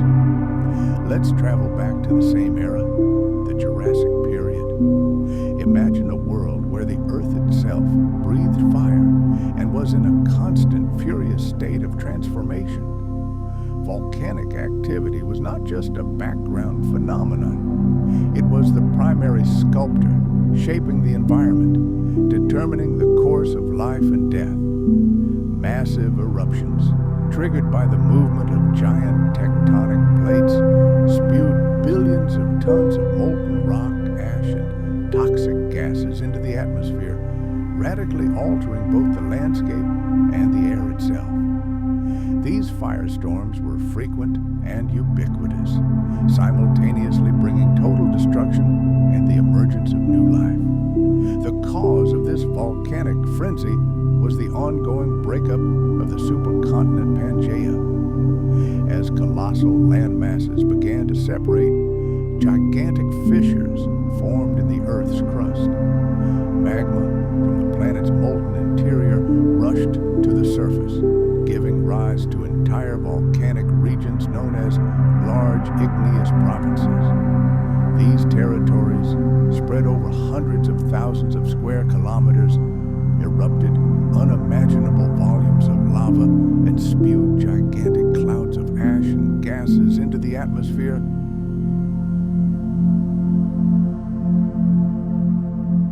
Some of these eruptions were so colossal that their fiery glow and plumes of smoke could be seen from space. Colossal columns of ash soared into the stratosphere, blocking out sunlight for months and altering the climate across the planet. But the destructive power of the eruptions wasn't limited to the explosion itself. Gases released from the Earth's interior, such as carbon dioxide and sulfur dioxide, had a long-lasting, devastating impact. Carbon dioxide, a powerful greenhouse gas, enveloped the planet like a warm blanket, causing global warming. Meanwhile, sulfur dioxide mixing with water vapor in the atmosphere converted to sulfuric acid and rained down on the Earth as deadly acid rain, scorching vegetation and poisoning water bodies. In the animal kingdom, these volcanic cataclysms triggered mass extinctions. The particularly powerful volcanic activity of the Jurassic period completely reshaped the habitats of countless species, forcing them to choose a stark choice: adapt or perish. However, as often happens in nature, great destruction also carried the seeds of creation. Volcanic ash and solidified lava, rich in minerals and nutrients, eventually transformed into incredibly fertile soil where new, lush vegetation flourished. This perpetual cycle of destruction and rebirth, a kind of reboot of nature, allowed new species to occupy ecological niches left vacant by the extinction of their predecessors.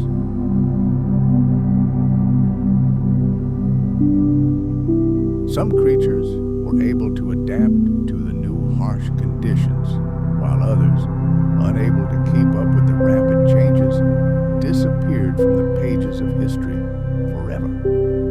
The planet's landscape was transformed beyond recognition. New mountain ranges arose in place of plains, and lava flows carved deep valleys. These new worlds created unique conditions for evolution, spurring life to the emergence of previously unseen species and ecosystems. The volcanic activity of the Jurassic period also directly dictated the weather across the planet. Enormous clouds of ash rising into the atmosphere acted like a giant umbrella, blocking the sun's rays. This caused a temporary but sharp cooling across the globe, a phenomenon scientists call a volcanic winter. This brief ice age disrupted food chains to their very core. Due to the lack of light, photosynthesis slowed, plants died, and herbivores faced starvation. In response to these challenges, species had to demonstrate remarkable ingenuity to survive. Herbivorous dinosaurs were forced to change their feeding habits, and predators had to adapt their hunting strategies to deplete their prey populations. During those turbulent times of volcanic eruptions, the ability to quickly adapt to a changing environment was the only ticket to the future. At the same time, the eruptions released colossal amounts of carbon dioxide into the air, which over the long term enhanced the greenhouse effect, leading to global warming.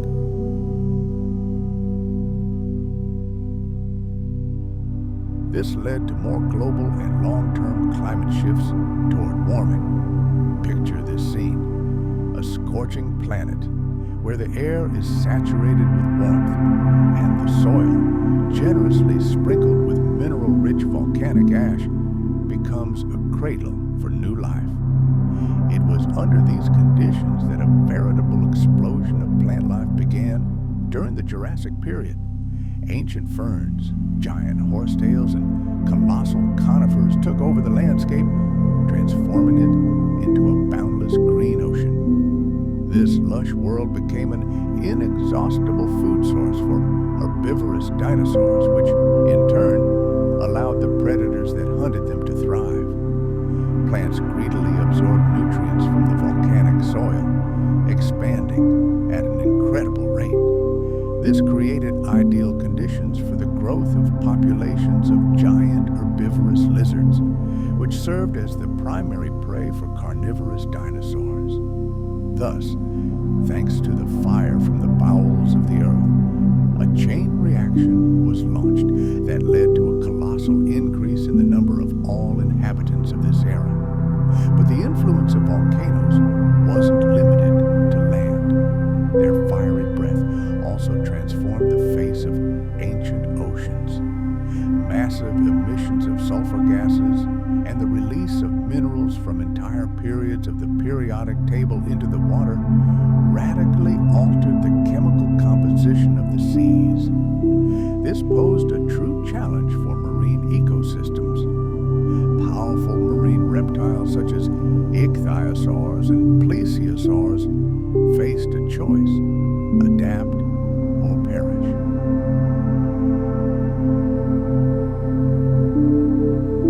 They developed new survival strategies to thrive in this constantly changing aquatic environment. Moreover, volcanic eruptions triggered changes in global ocean currents. Like an invisible hand, this redistributed nutrients and entire populations of marine species, further affecting the delicate balance of life in the deep. Volcanic activity became a powerful sculptor, shaping not only the landscape, but evolution itself. As fiery mountains spewed lava flows, changing the face of the planet, entirely new habitats merged. These conditions forced living organisms to evolve at a frantic pace to adapt to the new rules of the game. The scorched, barren lands around volcanoes, seemingly lifeless, became home to unique creatures adapted to the extreme conditions. Over time, the landscapes born in the fiery eruptions cooled and gave way to lush vegetation that thrived in the enriched soils. This new, vibrant environment became the perfect arena for the emergence of an incredible diversity of dinosaurs and other creatures. Volcanoes erected entire mountain ranges, carved deep valleys, and created gigantic basins, forever changing the migration routes of ancient herds. The climate swings caused by volcanic activity also pushed evolution, weeding out the weak and favoring the fittest. The consequences of these cataclysms were far more profound than mere momentary environmental changes. They literally determined the entire future path of life on Earth.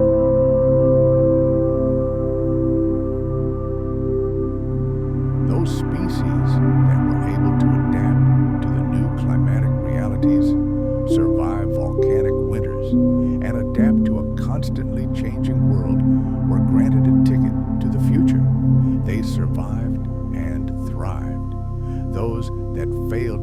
up with these rapid changes vanished from the pages of history forever, doomed to extinction. In many ways, volcanic activity acted as a ruthless yet effective engine of evolution, forcing life to adapt, change, and become more complex.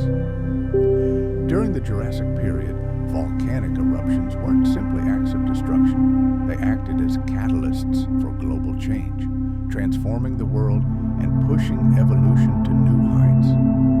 These fiery events periodically triggered a complete reboot of the planet's ecosystems, allowing new, more advanced species to occupy vacated ecological niches.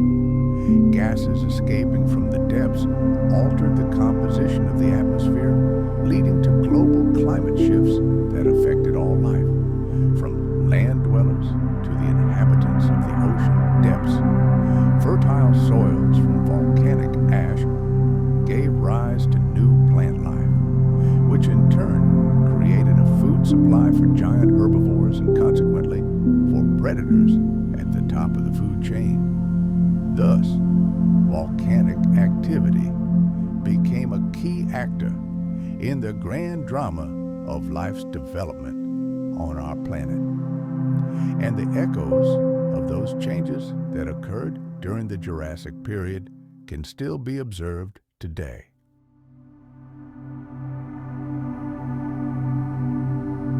The Jurassic period was a pivotal chapter in Earth's history, largely due to the emergence of gigantic creatures whose mere footsteps shook the Earth. Among the most astonishing creatures of that time were the colossal sauropod dinosaurs, including such titans as Ultrasaurus, Diplodocus, and Camarasaurus. Their colossal size was completely unlike anything that had ever existed on the planet before. These majestic giants represented the pinnacle of a series of evolutionary innovations that allowed them to reach unprecedented sizes and dominate ancient landscapes as a single species. The evolution of these living mountains was the result of a complex interaction of multiple factors, from environmental changes to food availability and the development of unique adaptations. One of the key catalysts that enabled the emergence of these giants was the abundant vegetation of the Jurassic period. The lush green world offered them a virtually limitless buffet, creating ideal conditions for growth and prosperity. Forests brimming with ferns, giant shrubs, and conifers provided a stable and abundant source of calories for herbivores. With such a wealth of food at their disposal, some dinosaur species were able to grow to truly monstrous sizes. Their sheer size gave them a distinct advantage. They could reach the highest treetops and consume vast quantities of plant matter in one sitting.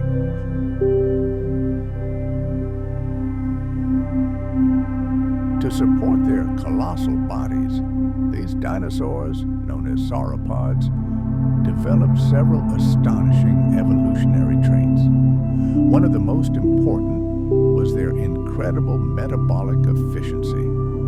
Despite being the size of a multi-story building, these creatures managed to maintain a high growth rate while eating a relatively low-calorie diet. This was made possible by their unique ability to efficiently process tough plant matter, which required a very long time to digest.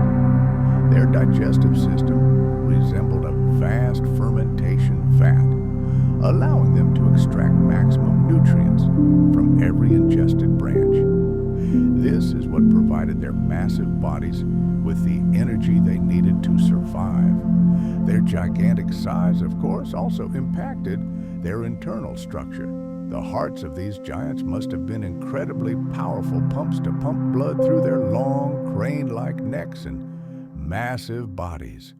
By some estimates, the heart of such an animal could have been as large as a small car and had to pump blood over vast distances under high pressure.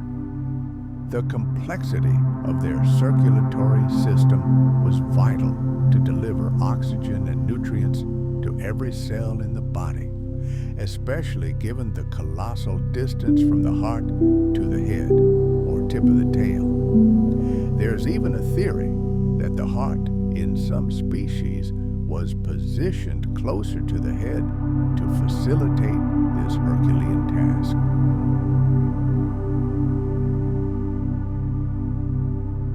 In addition to their massive hearts, these dinosaurs also possessed specialized lungs that, like bellows, helped them extract maximum oxygen from the air.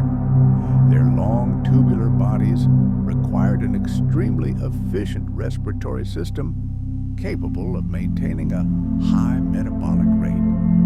This is what allowed these colossal creatures to remain active despite their size and to continue feeding and growing. The combination of an efficient metabolism and a unique respiratory system made sauropods some of the most amazing creatures ever to walk the earth. However, their impressive size also brought with it certain challenges. Firstly, it seriously limited their mobility. Although these creatures could cover vast distances in search of food, they were nowhere near as agile as their smaller brethren. Furthermore, their enormous size made them highly vulnerable to any environmental shocks, be it climate change or food shortages. But despite all these challenges, the advantages of their size far outweighed the disadvantages. Their colossal mass alone served as their best defense against predators. Few dared challenge such a living skyscraper. One of the most unique features of these giants was their incredibly long necks. They served not only to reach the treetops, but also offered a host of other opportunities. With access to food at high altitudes, sauropods could exploit resources inaccessible to smaller herbivores.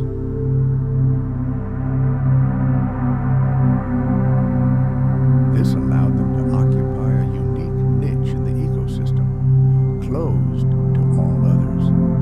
Their long necks also acted as giant periscopes, allowing them to survey their surroundings, spot threats, and locate new food sources. Another striking advantage of their enormous size was their ability to regulate body temperature. The enormous body mass of these dinosaurs allowed them to conserve heat much more efficiently, enabling them to survive in a wide range of climates. This was especially important during cool periods when smaller creatures would simply freeze while desperately trying to conserve heat. This unique combination of metabolism and size allowed these creatures to survive everywhere, from dense forests to open savannas. These giants were truly unique. They weren't just breathtaking, they were a daring experiment by nature itself, pushing the limits of possible size for living creatures. Their enormous bodies pushed all known boundaries of organismal structure and function. Their massive builds, incredibly long necks, and super powerful hearts were the result of millions of years of evolution, driven by environmental pressures and the endless struggle for resources. In many ways, these creatures were the living embodiment of evolutionary triumph, the absolute pinnacle of an arms race, where nature seemed determined to push all conceivable limits of size and power. However, as impressive as this gigantomania may have seemed, it had a darker side.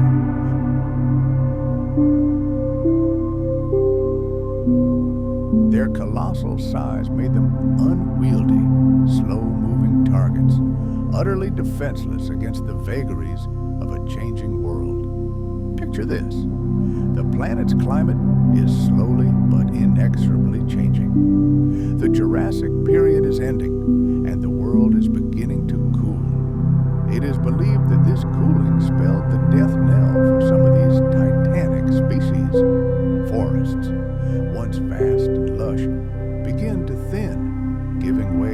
sparse vegetation. And then these gigantic herbivores face an insurmountable challenge: how to feed their bodies, weighing tens of tons.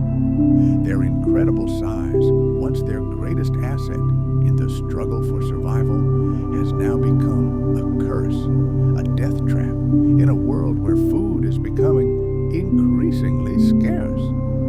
The emergence of colossi like Ultrasaurus, Diplodocus, and Camarasaurus opens one of the most astonishing chapters in the annals of life on our planet. These creatures were the result of incredibly turbulent and daring evolutionary experiments. Each honed its adaptations to such perfection that it was able to survive where other species were doomed. They learned to thrive on a scale never before seen. Their colossal size, astonishing metabolic efficiency, and highly specialized adaptations made them true masters of their time. They dominated prehistoric landscapes with an undeniable power matched by few other creatures in history. And though they faced insurmountable odds, the legacy of these giant dinosaurs is forever etched in stone.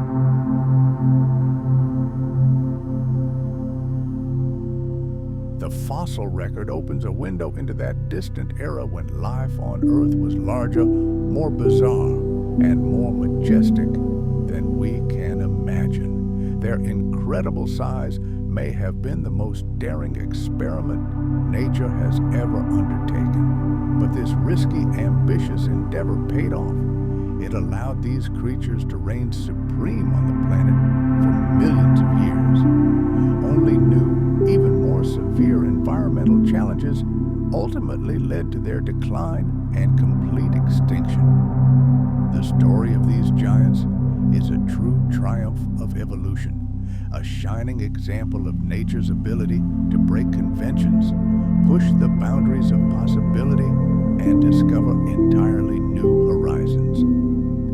Toward the end of the Jurassic period, the once thriving ecosystems formed during the heyday of reptiles began to fracture.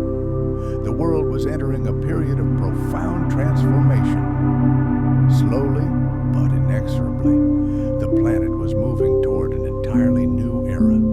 The landscape was no longer the same. The dense, humid forests and marshy swamps that had been home to the greatest dinosaurs were being transformed by the onslaught of encroaching seas and a cooling climate. These changes, though spread over millennia, proved fatal for many of the creatures that had once inhabited them. Species that had dominated the planet one after another began their journey to extinction, disappearing forever from the face of the earth. Sea levels have been rising steadily for millions of years.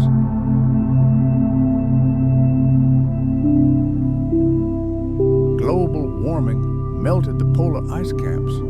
Tectonic plates shifted, and salt water flooded vast coastal areas, destroying habitats and, consequently, entire species. Vast inland seas that once covered much of the world's land began to dry up and disappear. Continents continued their slow drift, oceans expanded, and many creatures were simply unable to adapt to these global changes.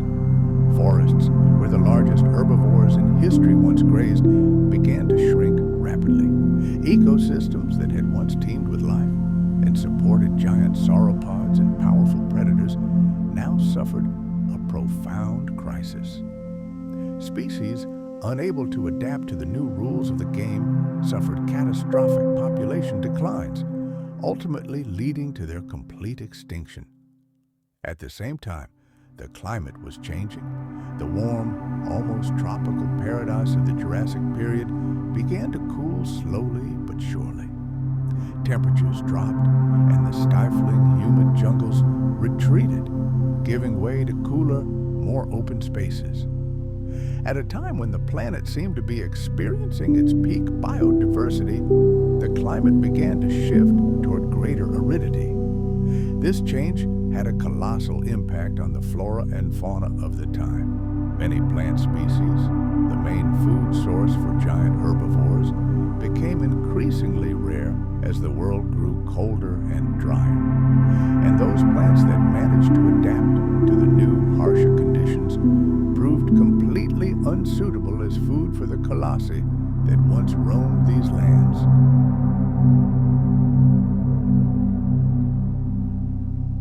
For some species, this changing world became a death trap.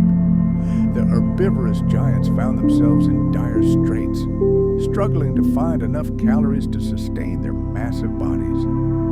Large predators also felt the icy breath of hunger as their prey became increasingly scarce. The Jurassic period ceased to be a time of abundance and became a harsh arena for the struggle for survival. The dinosaurs that once ruled the world began to lose their grip under the pressure of inexorable environmental changes. However, not all species found themselves on the brink of extinction. Some managed to adapt to new challenges and began to develop unique traits that allowed them to survive in this rapidly changing world. For example, smaller, more agile dinosaurs found their own ways to adapt. Some theropod species evolved into bird-like creatures, acquiring feathers for insulation and even developing the ability to glide. These adaptations helped them cope with lower temperatures and find new food sources. Although bird evolution was just beginning, here, in the harsh conditions of the late Jurassic, the foundation was being laid for the emergence of future rulers of the skies. Some large dinosaurs also attempted to develop new survival strategies. They may have switched from grazing on tall tree canopies to grazing on low-growing vegetation, or become more resourceful predators, not averse to scavenging the remains of those less fortunate.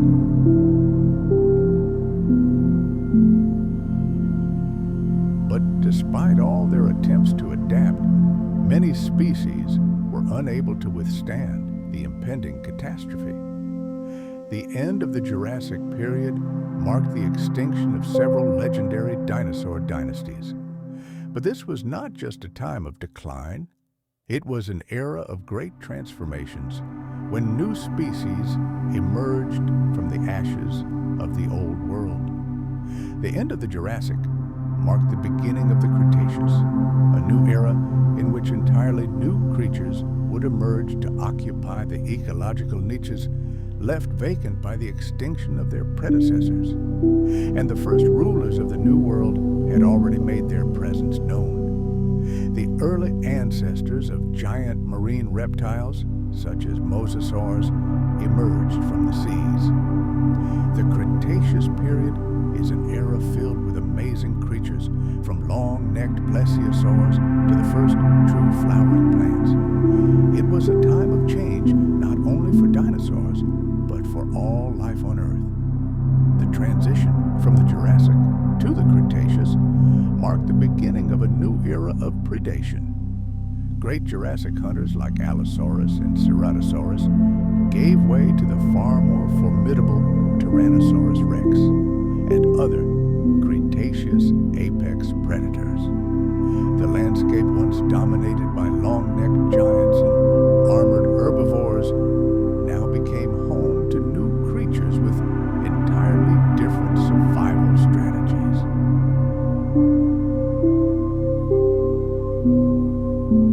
Adaptations to life during the Cretaceous took a wide variety of forms, from the evolution of the first true mammals, hiding in the shadow of giants, to the incredible diversity of flying reptiles that dominated the skies.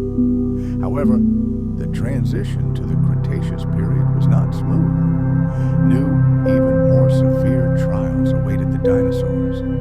Climate change, monstrous volcanic activity, and ultimately, the impact of a giant asteroid. All of these would play a decisive role in shaping the future of life on Earth. The Cretaceous period would ultimately end in a global catastrophe. The The asteroid impact would wipe out the dinosaurs, and with their extinction, a new era would begin. The age of mammals, which would ultimately lead to the emergence of humans. Thus, the end of the Jurassic period was merely a prelude to the incredible drama and monumental transformations that unfolded in the Cretaceous period. The extinction that befell many of the great reptiles of that era was merely the beginning of a new chapter in the history of life. The Jurassic period may have ended, but its legacy lived on. The emergence of dinosaurs, the evolution of flight, the incredible diversity of life, all of this continued to evolve in subsequent generations. Dinosaurs became symbols of their era, leaving an indelible mark on the history of our planet. They ruled the Earth for over 160 million years, and their legacy continued to shape the world long after their disappearance.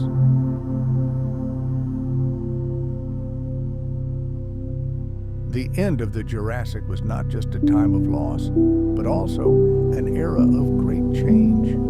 The age of reptiles was drawing to a close, but the planet wasn't yet ready to bid them farewell.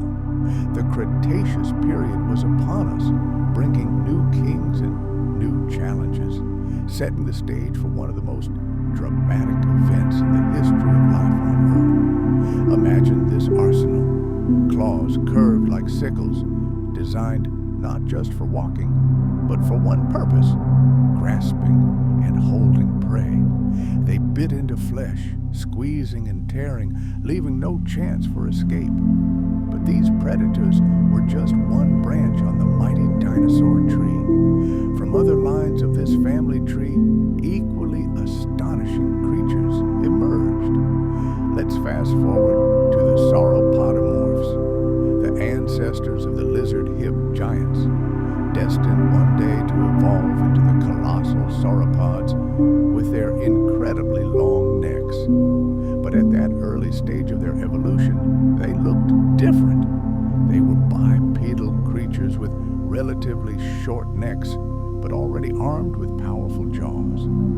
Plateosaurus, one of the earliest representatives of this group, reached 10 meters in length. We see them in herds making their way through dense valleys overgrown with ancient ferns. Then came the ornithischians, or bird-hipped dinosaurs. The name can be misleading, as modern birds are not their direct descendants. This group of small herbivores had distinctive beak-like jaws, ideal for gathering and crushing tough vegetation.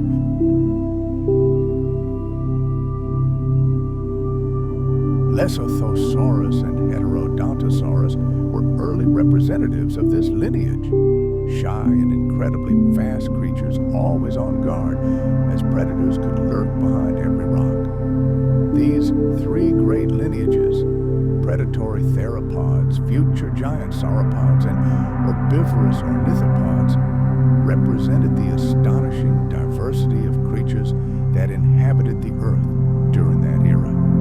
It was the sauropodomorphs and ornithischian dinosaurs that laid the foundation for future generations of dinosaurs. Their evolutionary divergence occurred at the end of the Triassic period, marking the beginning of a dynasty that would rule the planet for the next 160 million years. However, don't think that the dinosaurs' rise to the top of the food chain was a swift and triumphant march. Quite the contrary. They didn't arrive, they didn't see, they didn't conquer. These reptiles weren't born kings. For millions of years, they shared their world with other much larger and more successful reptiles. Look, there are the rhynchosaurs, squat but powerful herbivores with jaws capable of crushing any vegetation. They were everywhere. And there, on the floodplains, the etosaurs ruled, clad in heavy bony armor like living tanks. The waterways were controlled by phytosaurs, crocodile-like predators with their long jaws and deadly ambush tactics. Compared to these giants, dinosaurs remained in the background, overshadowed by their more successful contemporaries.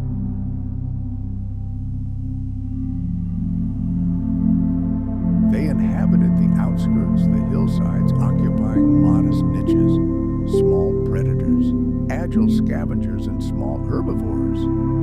These reptiles possessed incredible adaptability, but their time had not yet come. Evolution is not a headlong dash to the finish line, but a long and patient marathon.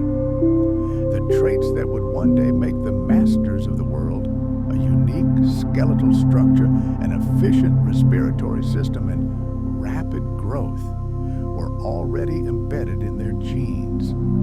They simply needed the right moment to shine. And as often happens in the history of the planet, this moment came in the form of a global catastrophe. Toward the end of the Triassic period, Earth was once again plunged into chaos. Picture the scene. Gigantic volcanic eruptions engulfed the territory we now call the Central Atlantic Igneous Province. Streams of molten lava spilled across entire continents. Tons of carbon dioxide were released into the atmosphere, the planet's temperature soared, and acid rain poured from the skies. Ecosystems collapsed. The second great mass extinction, the Triassic-Jurassic, had begun. This event was a death sentence for most of the dinosaurs' competitors. Rhynchosaurus sank into oblivion. Armored etosaurs vanished forever. Crocodile-like phytosaurs no longer hunted in rivers. Countless species of amphibians, other reptiles, and plants were wiped off the face of the earth. And in this desolate world, in the resulting vacuum, dinosaurs got their chance.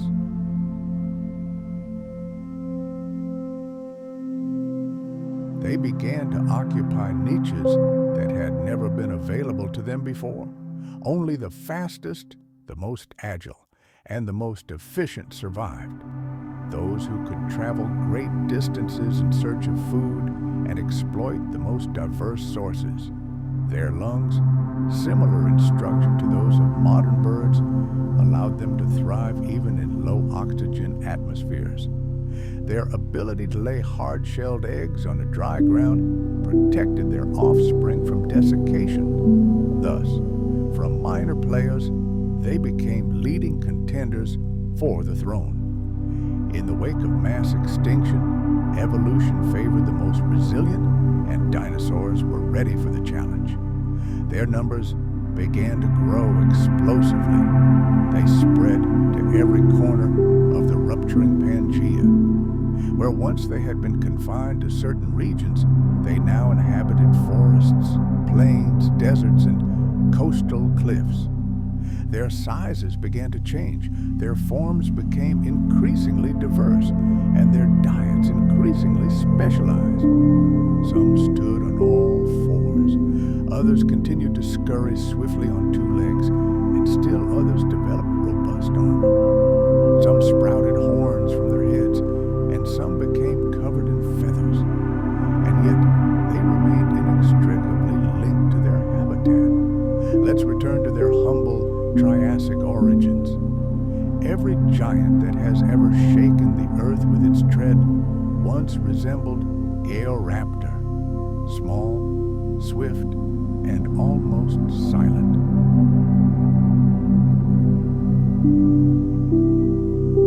All the majestic sauropods, horned ceratopsians, deadly raptors, and mighty tyrannosaurs, all descended from these humble, almost forgotten reptiles. Their evolutionary path was not predetermined by fate. It was forged in the crucible of chance, catastrophe, and adaptation. But at its core lay a biology and anatomy designed not just for survival, but for thriving. By the end of the Triassic, dinosaurs were no longer mere whispers in the rock record. They had become the voice of the earth itself, and very soon they would begin to shape this world in their own image. The age of reptiles was no longer on the horizon. It had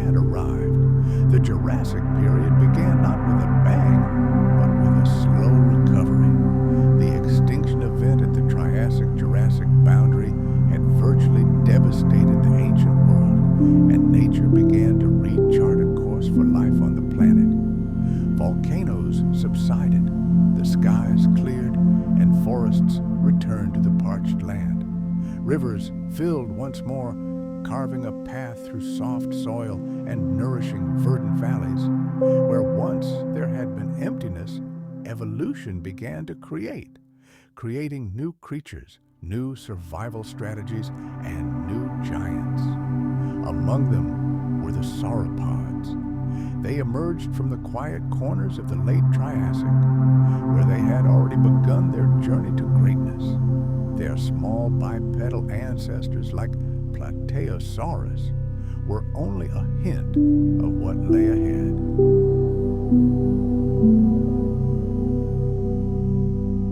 Long necks, barrel-shaped bodies, and a strict plant-based diet all foreshadowed their coming transformation. But it was during the Jurassic that their appearance changed beyond recognition. Their limbs transformed into massive columns, and their necks stretched like living cranes. Their tails became heavy whips that served as counterweights and formidable weapons. The size of these creatures reached unimaginable proportions, transforming them into something the world had never seen before. They became the largest animals ever to walk on land. These amazing creatures roamed the lands we now know as South America, Africa, Europe, and Asia. Fossils of these titans still lie buried beneath layers of ancient rock. Mamenchisaurus from China boasted a neck over 15 meters long.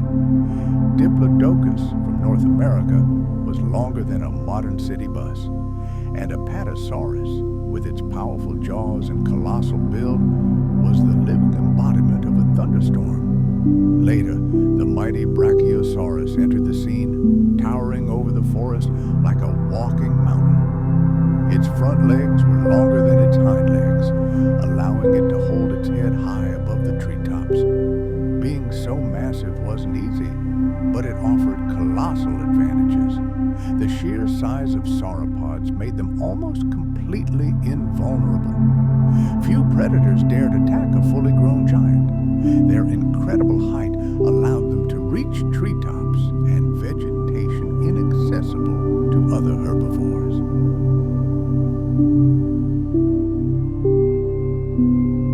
Their digestive system was vast and complex, allowing them to slowly but efficiently digest even the toughest plants. But sheer size wasn't enough. Nature faced an engineering challenge most creatures would never face: how to make a 50-ton body light enough to move. And the solution lay in the bones themselves. Their skeletons were riddled with air-filled cavities called pneumatic foramina. These voids ran through the vertebrae, dramatically reducing weight while maintaining incredible strength. These were no fragile giants. Their design was a masterpiece of efficiency. A complex system of air sacs connected to the lungs ensured a continuous flow of oxygen-rich air. This system, very similar to that found in modern birds, allowed them to extract oxygen far more efficiently than the lungs of any other reptile. This adaptation wasn't accidental.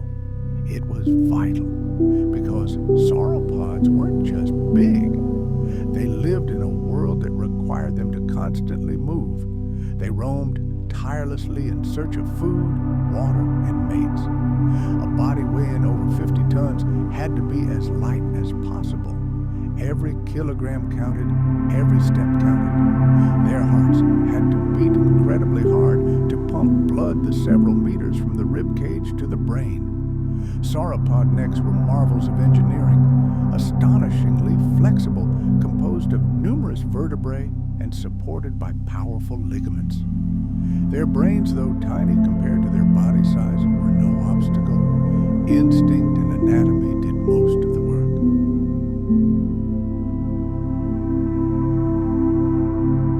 Evolution taught them not to think, but to live as efficiently as possible. And they lived.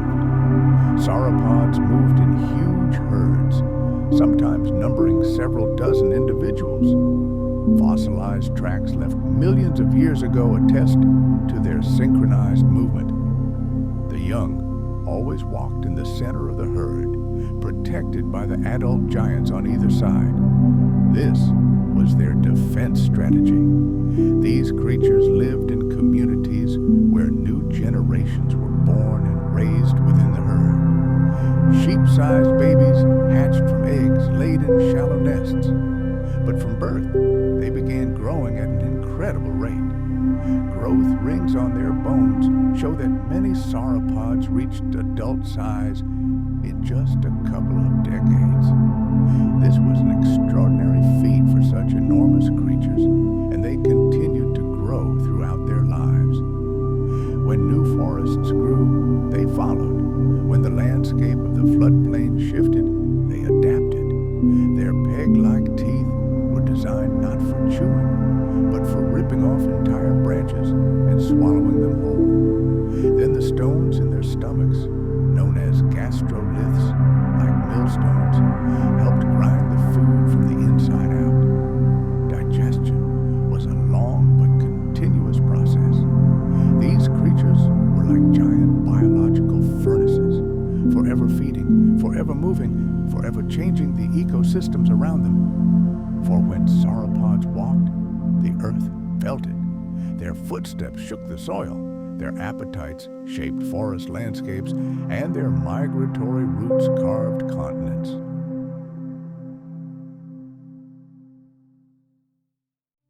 Let's travel back millions of years to a world where nature itself ruled and its laws were carved in stone and bone. Here, in the vastness of ancient continents, lived creatures that were more than just animals. They were true geological forces, living engines of the planet. Entire ecosystems formed and thrived in the shadow of these colossi, obeying their rhythm. Plant life was forced to adapt to their insatiable appetite.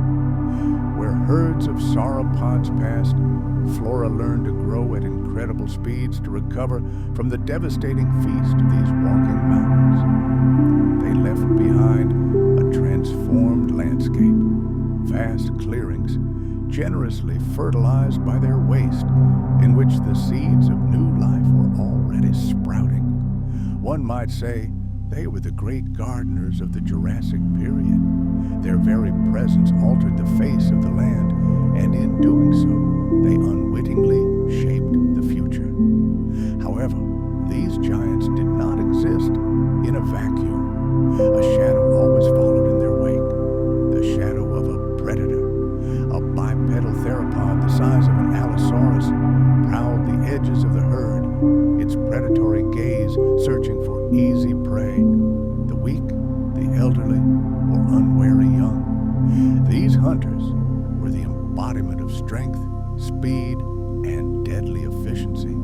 Their mouths were lined with teeth, sharp and serrated like knife blades, but even they, with their powerful jaws, hesitated to challenge a full-grown sauropod unless they were desperate. The risk was unimaginably great.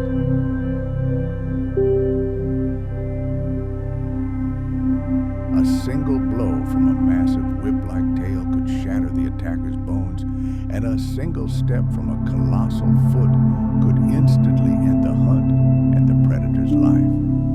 Thus, a delicate balance was maintained in nature. The Jurassic was more than just an age of giants. It was a time of complex and multifaceted relationships.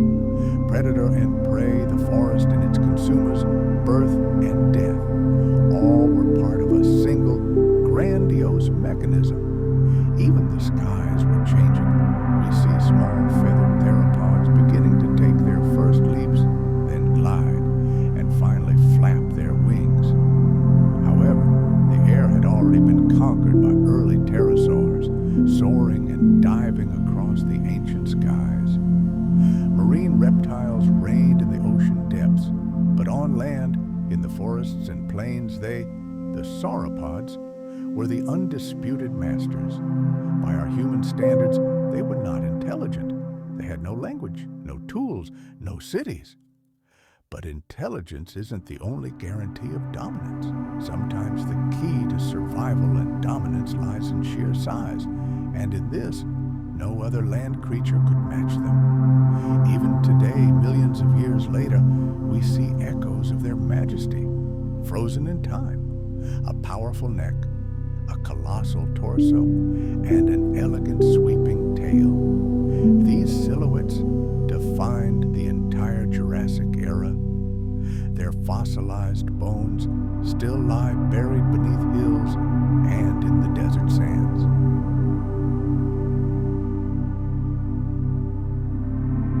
Paleontologists painstakingly piece them together, vertebra by vertebra, recreating the world that once trembled beneath their tread.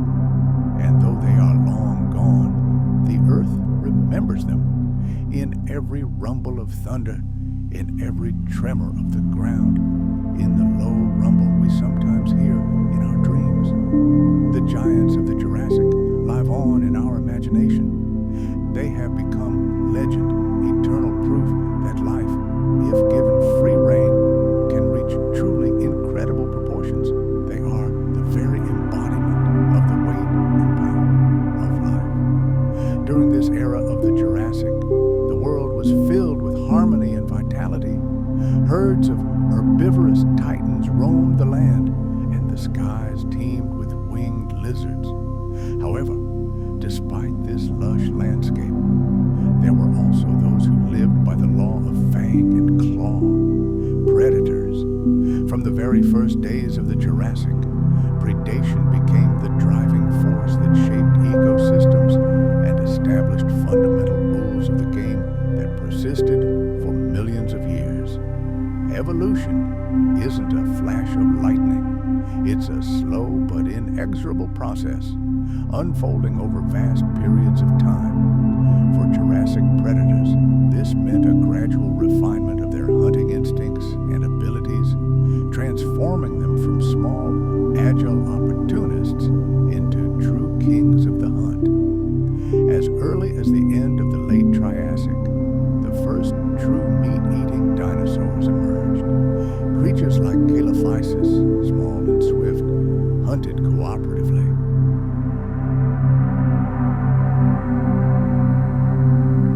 They formed packs, using their speed and agility to hunt and overpower prey. They weren't the monsters we fear today, but their role in the evolutionary drama is hard to overstate. Calophysis was one of the first to discover the power of social hunting, using coordinated attacks to bring down prey. This became the prototype for future predators, who relied on strategy and teamwork to bring down animals many times their size. But this early success was only the prelude to greater achievements. The world was changing, and predators were changing with it. With the advent of the Jurassic period, a new era of carnivore dominance began. The Great Extinction at the Triassic-Jurassic boundary cleared the stage for the emergence of new species, such as the mighty tetanures, the ancestors of the Tyrannosaurs that would soon dominate the planet. The Triassic period left a world in chaos, and those predators that managed to survive this catastrophe had a chance to thrive. These were not just survivors, these were new predators, those who, in the crucible of evolution, acquired sharper teeth, more powerful legs, and a more refined sense. They became the new rulers of the earth, and no one exemplifies this better than the mighty Allosaurus. It was the first true apex predator of the Jurassic period, a veritable mountain of muscle and ferocity that towered over the landscape.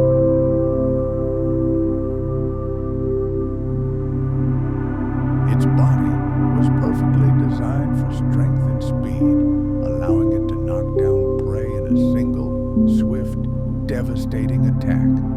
Allosaurus had a massive skull, lined with long, saw-like teeth designed for tearing through the flesh of herbivorous dinosaurs, and its jaws could open incredibly wide, allowing it to snatch and swallow gigantic chunks of meat. However, Allosaurus was more than just brute force. It was a skilled hunter using its speed and astonishing agility to outmaneuver its prey. Its long, muscular hind legs allowed it to pursue herbivores with impressive speed. The claws on its forelimbs were sharp and hooked, perfect for digging into flesh and pinning agonizing prey. Allosaurus's stereoscopic vision gave it an excellent sense of depth and allowed it to judge the distance and trajectory of an attack with astonishing precision. Essentially, Allosaurus was the perfect killing machine, a creature whose every body part evolved for the sole purpose of becoming the perfect predator. But he wasn't alone in his claim to the throne. Another dangerous hunter existed alongside him, Ceratosaurus. Smaller than Allosaurus, but no less formidable, its most distinctive feature was the horn-like growth on its nose, which made its appearance truly unique. Jurassic predators were true masters of their craft. Ceratosaurus, one of the most famous, possessed a slender body built for speed and a long tail that served as the perfect balance during sharp maneuvers at full speed.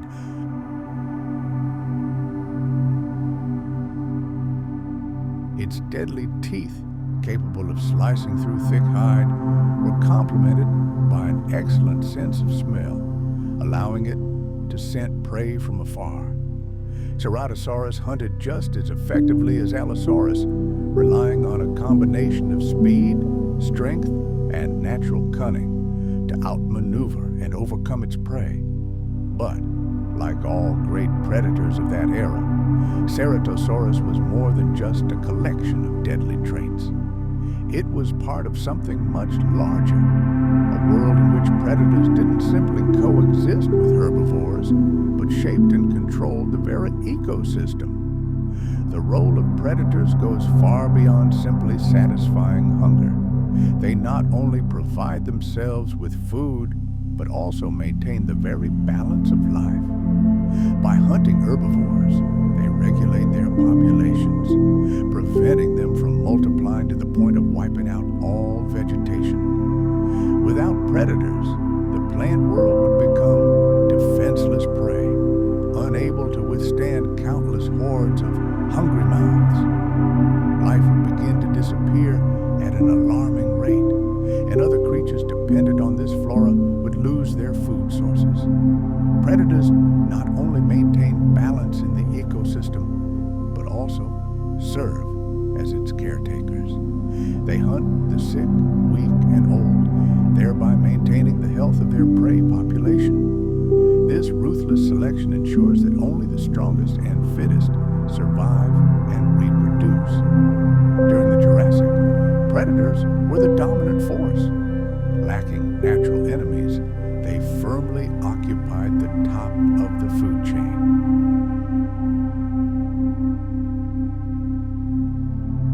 This allowed them to roam freely, control vast territories, and change the world around them with their mere presence. However, it wasn't just their size and strength that made them so effective. Their success was based on their mastery of the art of hunting. A predator like Allosaurus was a true expert, honing its tracking and pursuit techniques to perfection. It was a natural hunter, masterfully using its speed and agility to catch its prey. Its teeth and claws were deadly weapons, honed by millions of years of evolutionary pressure. A keen sense of smell, excellent vision, and hearing allowed it to detect prey over vast distances. The evolution of these predators was inextricably linked to the eternal struggle for survival. But despite all the advantages predators enjoyed, their prey didn't sit idly by. Herbivorous dinosaurs continually refined their defenses, growing thicker hides or acquiring formidable armor to protect themselves from attacks. Some, like Stegosaurus, developed deadly tail spikes and bony plates along their backs.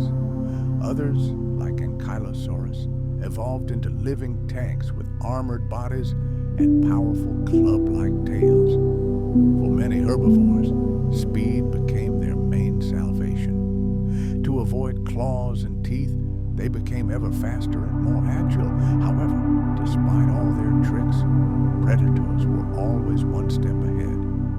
They developed new hunting strategies, their weapons became more sophisticated, and their senses sharper.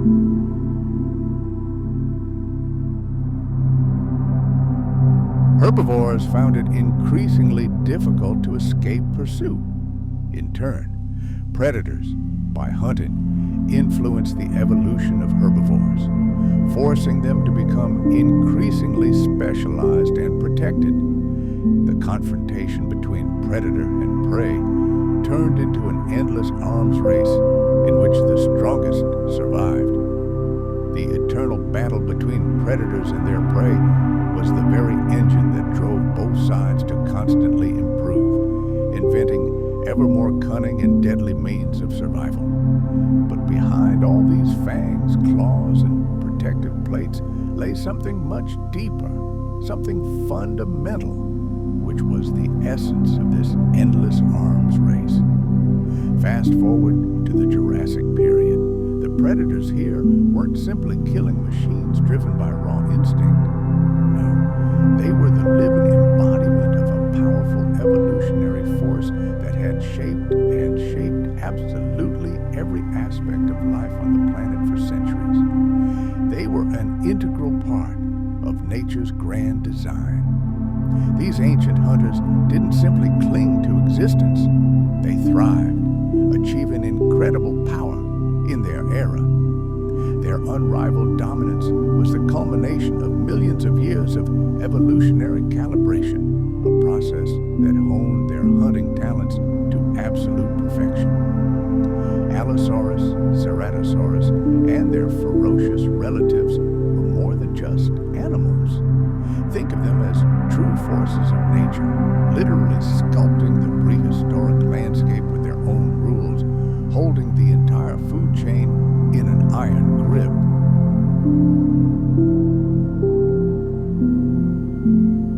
These majestic and terrifying creatures were the undisputed kings of their land. And yet, despite their power and terrifying appearance, even these apex predators were not invulnerable. The world around them was constantly shifting, changing, and with time, dark clouds began to gather on the horizon. New challenges arose that would one day call into question the very right of these extraordinary hunters to exist. After all, it wasn't just dinosaurs that were evolving. Entire ecosystems were being transformed, and even the most powerful rulers of the world were bound to feel the consequences of this inexorable march of time sooner or later. But for now, they were at the top. These predators, whose will determined the fate of the entire world, controlled every corner of it. The fragile balance of life and death lay in their clawed paws. But in the Jurassic world, the land wasn't the only domain of dinosaurs. Let's look up from the bloody hunting scenes on the ground.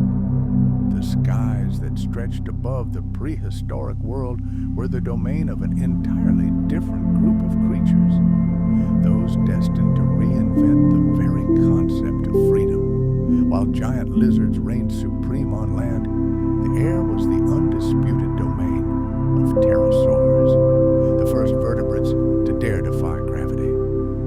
The story of pterosaurs is a saga of revolutionary innovation, a tale of creatures that evolved to conquer new, previously unattainable horizons.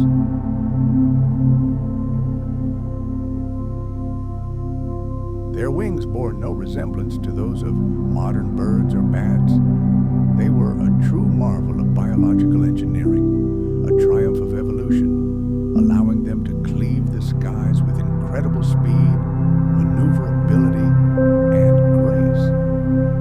the monumental breakthrough that forever cemented pterosaurs in the annals of history as pioneers of aeronautics. Their journey into the sky forever changed the face of life on Earth. It's important to understand, pterosaurs weren't birds.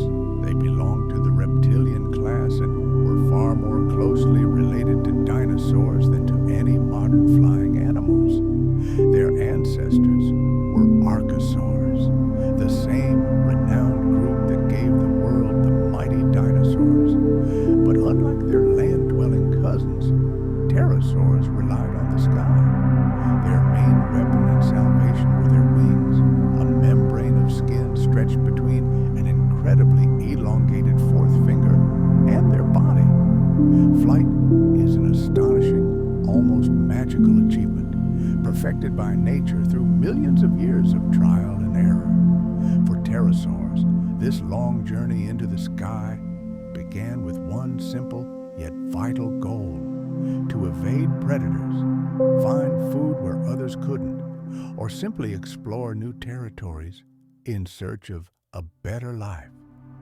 Their distant ancestors, like all living creatures of that time, were bound to the ground. But it was they who began tentative experiments with gliding, gradually growing folds of skin and developing the structures that would one day lift their descendants into the air.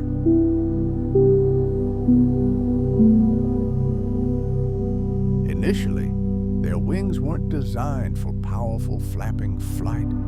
They served more as paragliders, allowing them to glide silently from heights, covering significant distances with minimal effort. However, as time passed, these ancient creatures, the future pterosaurs, began to develop the muscles necessary for true powerful flight. This gave them an incredible advantage. Now they could not only cross continents, but also soar above the clouds to that safe world beyond the reach of any land-based predator. The pterosaur's wing membrane was supported by a single, extremely elongated finger. This unique design was both simple and ingenious.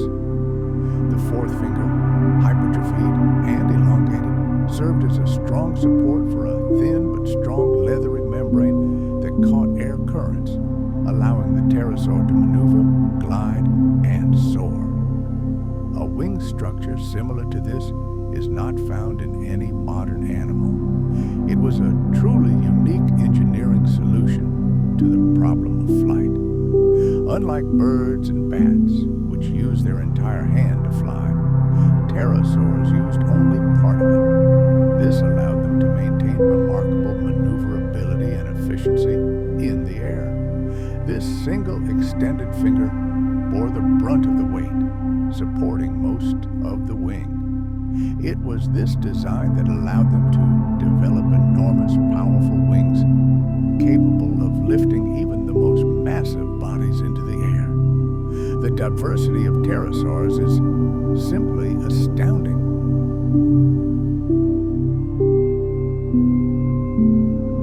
Here in the prehistoric skies, we see specimens for every taste and size.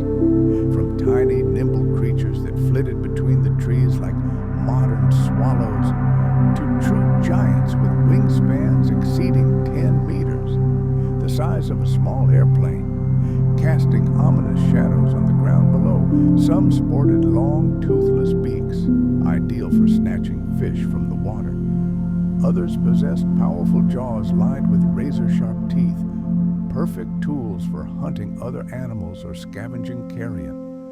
Many pterosaurs had elaborate bony crests on their heads, likely used to attract mates during mating season. Some used brightly colored feather-like structures for communication, while others were covered in fur-like fibers known as pycnofibers. This prehistoric fur likely served for thermal regulation. These fibers were an ingenious adaptation that helped pterosaurs conserve precious body heat in the frigid air currents. Thermal regulation is the process that allows an animal to maintain a constant body temperature, and it is critical for those flying at high altitudes where the air can be icy. Thanks to this fur, pterosaurs could remain active for much longer, even at great altitudes. Smaller species may have used their pycnofibers primarily for insulation, while giants use them for more complex body temperature control during long flights. The scale of their flight abilities was truly monumental.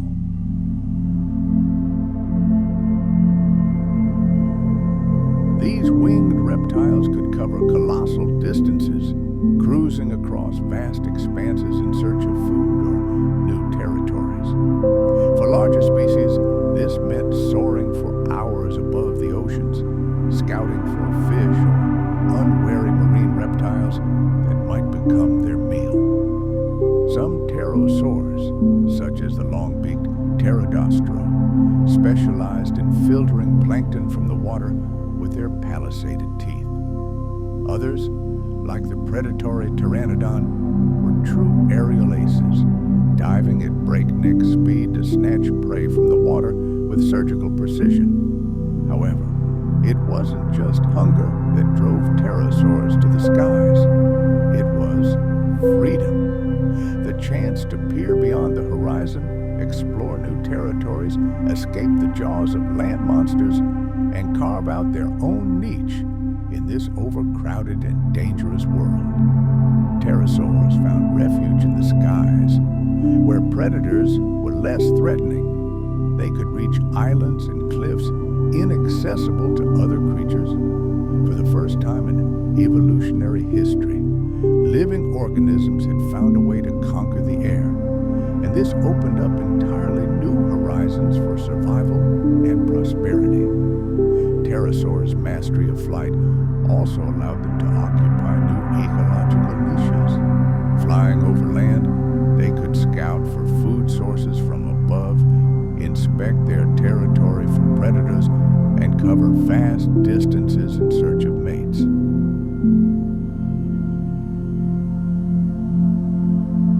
Their ability to glide effortlessly through the air allowed them to travel farther and faster than any land dinosaur, giving them a unique advantage in this ever-changing world. But like all species, pterosaurs were under the watchful eye of natural selection. Their wings, though revolutionary, had their drawbacks. The enormous surface area of the skin membrane created significant air resistance, and for larger specimens, flight required incredible effort. Just imagine the colossal force required. The muscles that allowed pterosaurs to flap those massive wings were veritable living engines, capable of generating enough lift to lift a body weighing hundreds of kilograms off the ground. However, this also meant that they needed to burn a tremendous amount of energy to maintain flight. For small pterosaurs, flight was likely a quick and efficient way to catch insects or evade danger.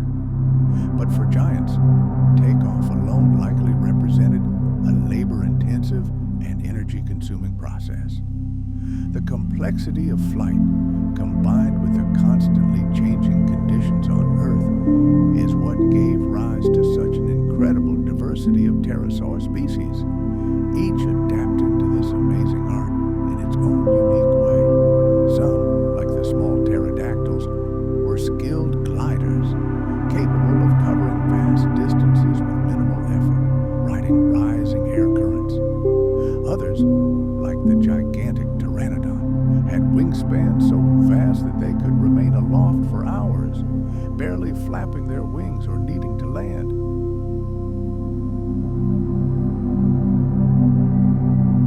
These flying reptiles represented the pinnacle of vertebrate evolution, and their dominance of the skies made them one of the most successful and diverse groups of animals ever to live on Earth. However, their dominance in the air was only one side of the coin. Pterosaurs also adapted on land, developing unique traits for survival in diverse corners of this ancient world. Here, in prehistoric times, life conquered not only the land, but also the boundless ocean of air and the vast expanses of water. Imagine creatures that specialized in hunting at the very edge of the water. Some, like pterodactyl, developed long, slender jaws studded with hundreds of needle-like teeth, the perfect tool for straining small prey from the water. Others, like the giant pteranodon, possessed massive curved beaks, which they used to swoop down from the sky and snatch fish straight from the waves. These unique evolutionary adaptations gave pterosaurs a colossal advantage in the struggle for survival. They gained access to a huge variety of food resources and colonized habitats that were completely inaccessible to their land-based contemporaries. For millions of years, pterosaurs reigned supreme in the skies, reaching the peak of their power during the Jurassic period. This group of flying reptiles became one of the most prosperous and diverse in the history of the planet, producing over 120 known species.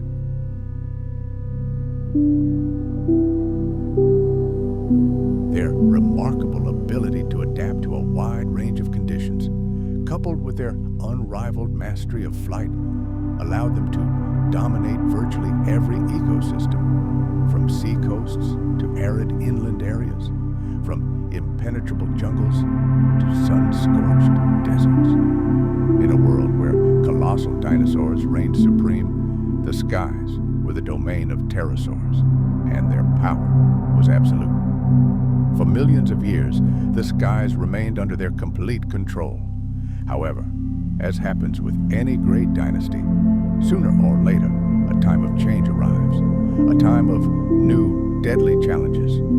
The skies, which once seemed their eternal and unshakable domain, will soon cease to belong solely to them. New creatures will emerge, and the earth itself will begin to change in ways the pterosaurs could never have imagined. But that will come later. For now, at this very moment, they are the kings of the air. Their leathery wings cut through the clouds like blades, and giant shadows glide across the earth far below. The pterosaurs have conquered the sky, and beneath them lay a completely different world. The oceans of the Jurassic period were a separate, mysterious universe teeming with life. There, beneath the mirror-like surface of the water, lay another reality.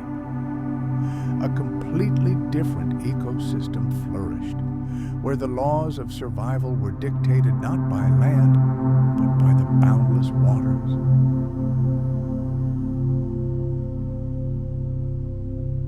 And just as dinosaurs ruled the continents, an entirely different group of creatures reigned supreme in the seas: marine reptiles. These animals, which, it's worth noting, were not dinosaurs in the strict sense of the word, descended from the ancient ancestors of modern lizards and snakes. They dominated the oceans with the same devastating might as their land-dwelling relatives. The aquatic world of the Jurassic era became home to the most ferocious predators ever to roam the Earth's seas. Creatures whose names inspire awe: ichthyosaurs, plesiosaurs, and mosasaurs populated the oceans, establishing their brutal rule over the marine environment and establishing themselves as the apex predators of their underwater kingdom. These creatures were the very definition of perfection, built for speed, maneuverability, and deadly force. Evolution honed their bodies to cope with any challenge of underwater life. They were true monsters of the deep, the sea tyrants of the Jurassic period, unparalleled. One of the most recognizable groups of marine reptiles were the ichthyosaurs. Their very name derived from the Greek words ichthys, meaning fish, and sauros, meaning lizard, perfectly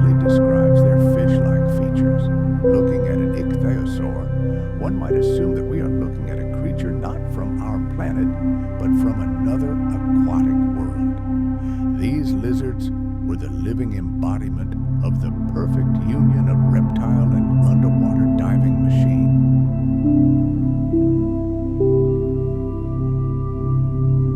Their elongated, streamlined bodies, strikingly reminiscent of modern dolphins, were as if designed for rapid movement through the water.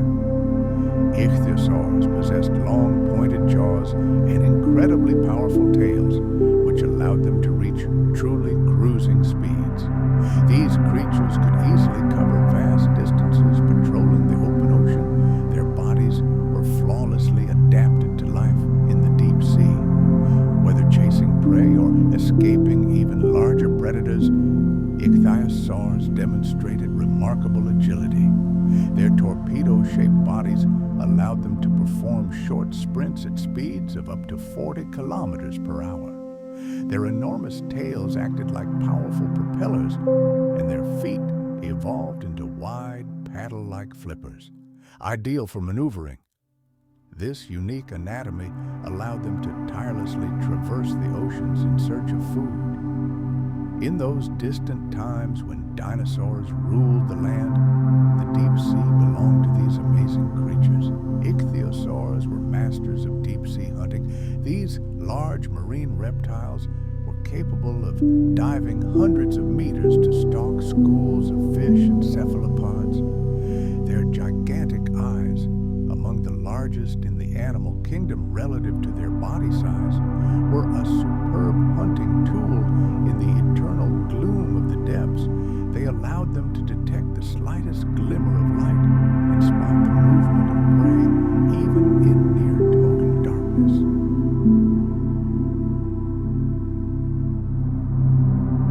Ichthyosaurs were tireless predators, their enormous searchlight eyes constantly scanning the underwater world in search of their next victim. However, they weren't the only tyrants ruling the seas.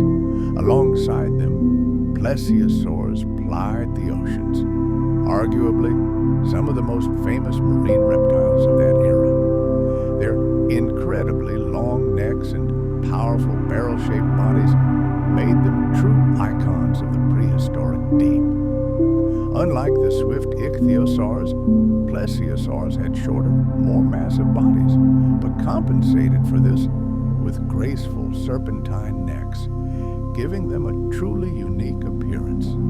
Their bodies were also perfectly adapted to the aquatic environment, allowing them to maneuver with ease in the ocean.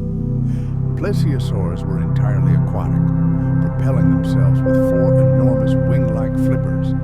These flippers acted like underwater oars, providing not only impressive speed, but also astonishing precision. Plesiosaurs used their long necks as their primary hunting tool. Like a giant sea serpent, the lizard could bend its neck to snatch fish or squid from crevices or the thick of a school of fish.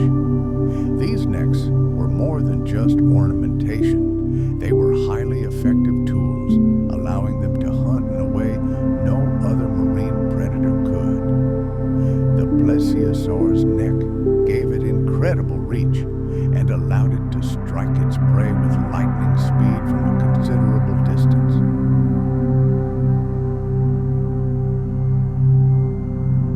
This adaptation made them extremely successful hunters, capable of catching fast and agile prey that would otherwise be out of reach for other, less maneuverable predators.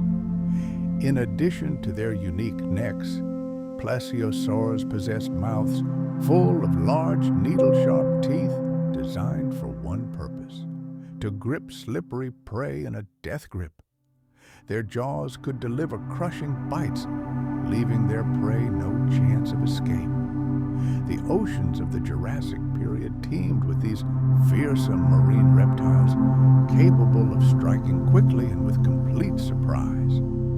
These animals evolved to occupy a wide variety of ecological niches. The ocean was divided into territories of sorts, and each species occupied an area that suited its needs and hunting strategies. Ichthyosaurs and plesiosaurs typically inhabited different parts of the ocean, each occupying its own niche.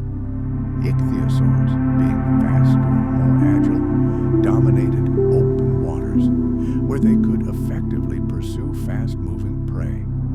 Plesiosaurs, with their long necks and powerful bodies, were better suited to ambush hunting near rocks or over long distances. The oceans of the Jurassic era were a deadly place, and the marine reptiles that inhabited them were no less ferocious than the giant predators that roamed the land. Enormous predatory fish, the ancestors of giant sharks, also fought for their share of this underwater kingdom, often preying on the marine reptiles themselves.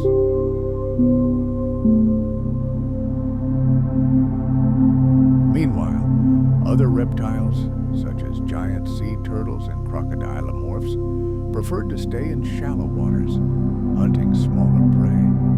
The oceans were a constant battleground where only the strongest and fittest survived. Marine reptiles, not only formidable hunters but also coveted prey for even larger creatures, formed the foundation of this amazing ecosystem. Enormous schools of fish and other small marine animals became food for larger predators, creating a complex food chain that sustained life in the ocean depths.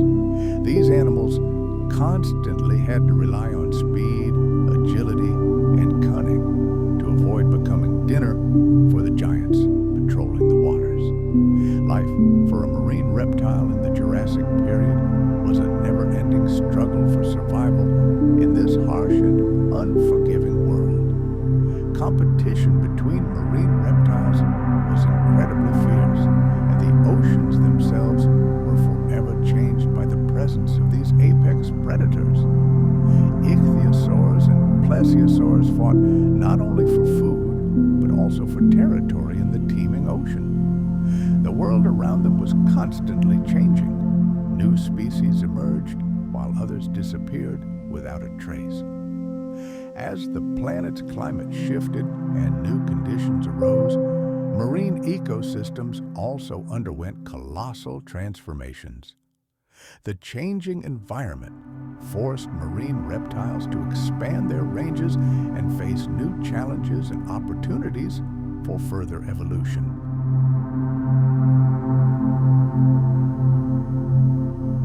The world of marine reptiles was an incredibly dynamic space where constant change and adaptation were the key to survival. Ichthyosaurs and plesiosaurs evolved to become the dominant predators of their time. But evolution did not stand still, and new species continued to emerge, challenging their predecessors. As the oceans changed, so did the creatures that inhabited them. The oceans of the Jurassic period were a living, breathing ecosystem governed by only one law: survival of the fittest. Yet, despite constant threats and challenges, marine reptiles thrived, becoming one of the most successful and diverse groups of animals in Earth's history. Ichthyosaurs, plesiosaurs, and other marine reptiles dominated the seas for tens of millions of years, shaping the ocean and cementing their position in the ecosystem.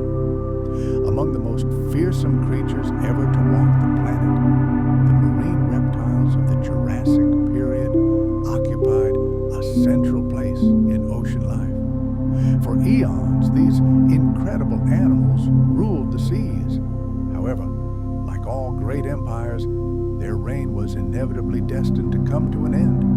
With changing climates and oceans themselves, marine reptiles would face new challenges that they were an unstoppable force. But at that moment, they were the undisputed rulers of the deep, kings of a world whose incredible beauty was matched only by its deadly danger.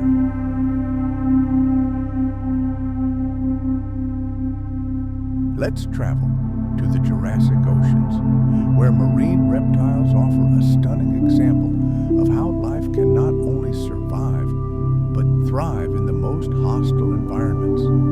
Their bodies, their habits, their very way of life, all were honed by millions of years of ruthless evolution, creating creatures seemingly born for the aquatic element. From the swift and agile ichthyosaurs to the colossal and deadly plesiosaurs, these creatures represented the absolute pinnacle of the food chain in the Jurassic seas. Although their reign of dominance ultimately came to an end, the legacy of these giants remains forever etched in the planet's rock record. It serves as a lasting reminder to future generations of the grandeur and power of that ancient era. But the story of the Jurassic period is not only a tale of giant predators and their prey. It is also the story of a quiet, yet no less monumental revolution that took place on land. A revolution in the plant world that laid the foundation for an entire ecosystem. This era witnessed the rise of some of the most iconic and fundamental plants in Earth's history. Impenetrable thickets of ferns, cycads, and mighty conifers blanketed the continents, creating not just the backdrop for dinosaur dramas, but also the primary driving force behind their evolutionary journey. These plants became the catalyst that triggered the emergence of giant herbivores and shaped the landscape of entire ecosystems throughout the Jurassic world.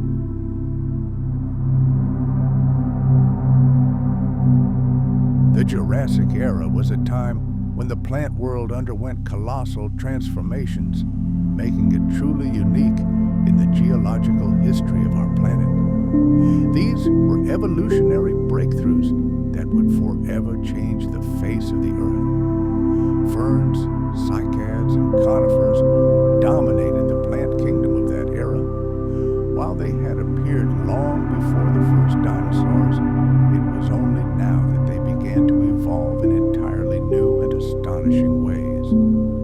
These plants were more than just a source of food for the herbivorous giants. They became true drivers of the ecosystem, enabling the massive prosperity of the dinosaurs that fed on them, while simultaneously shaping the very landscapes that became their home. And although the first ferns, cycads, and conifers had timidly made their presence known at the end of the Triassic period, their true triumph came during the Jurassic era. Each of these groups had unique traits that allowed them to adapt perfectly to the changing climate of the time. Imagine a world where ferns were one of the most ubiquitous forms of plant life. These ancient branchless creatures, with their distinctive pinnate leaves and spore-based reproduction, formed the foundation of vegetation in many ecosystems. Ferns formed dense, nearly impenetrable thickets that stretched across vast areas, covering the land with a continuous green carpet. Their astonishing ability to grow rapidly and conquer new spaces made them a vital food source for the herbivores of the era.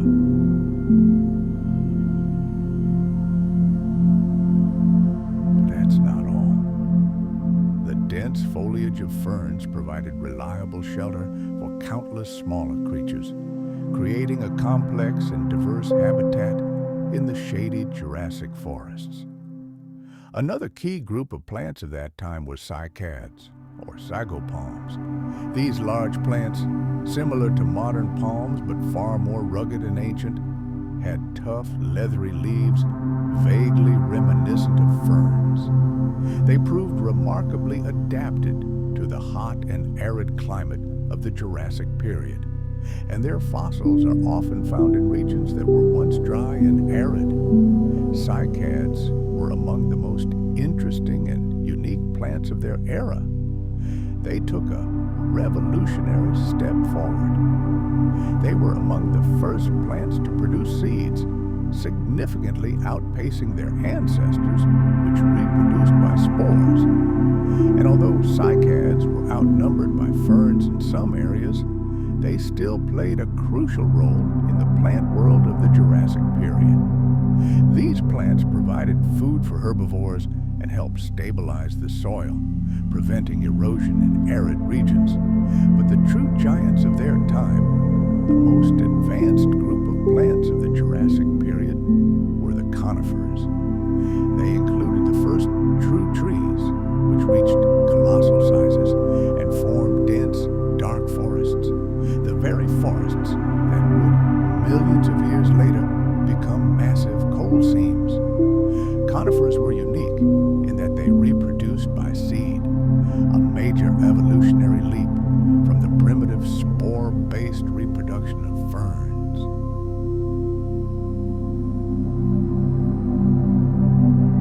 The presence of seeds gave conifers a huge advantage. It allowed them to reproduce efficiently and colonize a wide range of conditions, from humid lowlands to arid highlands. It was during this time that the planet's first true forests emerged, dominated by giant conifers towering over 30 meters into the sky.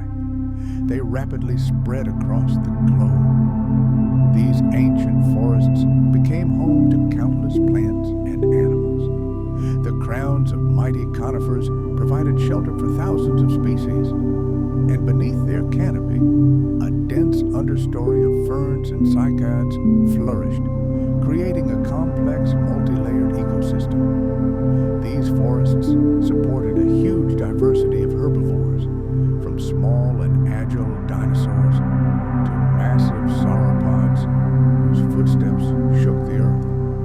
Plants played a key role in stimulating the emergence and growth of these mega herbivores. As the plant world of the Jurassic period developed and became more complex, the animal world changed accordingly. During this era, an incredible abundance of plants appeared on Earth, forming the very foundation on which herbivores depended. The increased food availability became the catalyst that triggered an explosive population growth of herbivorous dinosaurs. This, in turn, led to an increase in their size and numbers.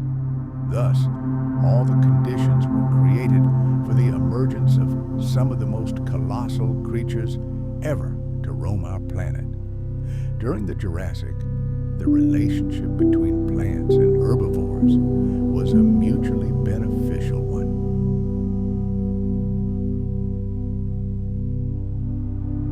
Plants provided the animals with the energy they needed to grow, and herbivores, in turn, helped disperse seeds, colonizing new territories.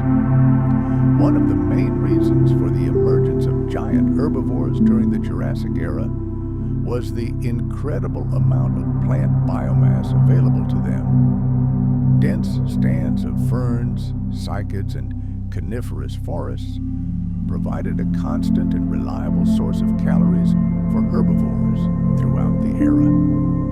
Sauropods, the long-necked dinosaurs that dominated the landscapes of the time, devoured monstrous quantities of vegetation daily, often consuming entire trees. The colossal size of these animals required a daily consumption of enormous amounts of greenery, simply to support their enormous bodies. By some estimates, the largest sauropods could consume up to 400 kilograms of vegetation per day. The ability of their digestive system to process such incredible quantities of coarse fiber was a key factor in their evolutionary success. It was during the Jurassic period that some of the largest animals in the history of the planet appeared on Earth, including such giants as Apatosaurus, Brachiosaurus, and Diplodocus. These living mountains of flesh and bone created a truly impressive spectacle, completely dominating the landscapes of their era. Sauropods possessed unique adaptations that helped them access abundant vegetation.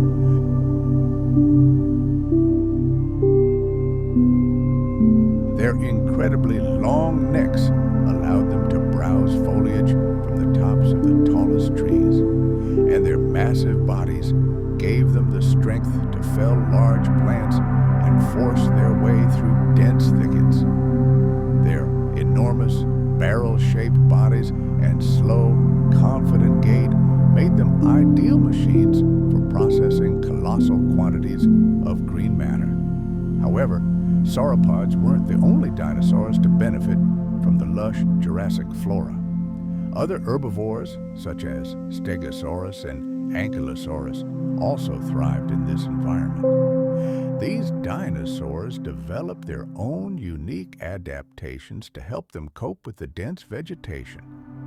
Stegosaurus, for example, had wide, flat teeth that allowed them to effectively chew tough plant material. Ankylosaurs, meanwhile, had unique jaws and teeth that represented a significant evolutionary advancement for Jurassic ecosystems.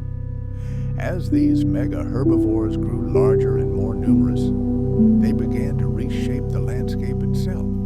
Their constant grazing kept plant life in check, preventing single dominant plant species from dominating the landscape. Furthermore, these giant herbivores created trails and open clearings in dense forests, facilitating the emergence of new plant species and increasing habitat diversity. Thus, Jurassic plants were more than just passive food sources. They were active participants in the dynamic cycle of life, providing the energy that fueled dinosaur evolution and contributing to increased atmospheric oxygen levels.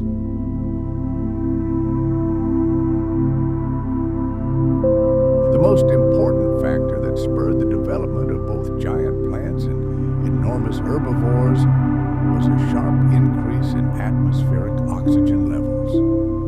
Early in the Mesozoic era, Earth's air gradually became more oxygenated, a trend that peaked during the Jurassic period. Rising oxygen levels had dramatic consequences for life on the planet, affecting everything from plant growth to animal size and metabolism. Increased atmospheric oxygen allowed plants to grow larger and more efficiently. With more oxygen at their disposal, plants could produce more energy through photosynthesis, which in turn fueled the growth of even larger herbivores. High oxygen levels also. Fast forward millions of years to the heart of the Jurassic period. The air here was completely different, thick, saturated with oxygen. It was this invisible gas that fueled the greatest era in the history of life on Earth, enabling the emergence of truly gigantic and complex organisms. Imagine endless dense forests where mighty conifers reach to the sky, and beneath their canopy lies an impenetrable carpet of shrubs and ferns. These jungles weren't just decoration, they were a gigantic factory producing tons of food and oxygen that sustained life. During the Jurassic era, the planet was literally awash in greenery, and this abundance laid the foundation for the flourishing of herbivorous dinosaurs. The more plants there were, the more food was available, and the larger the creatures that fed on them became.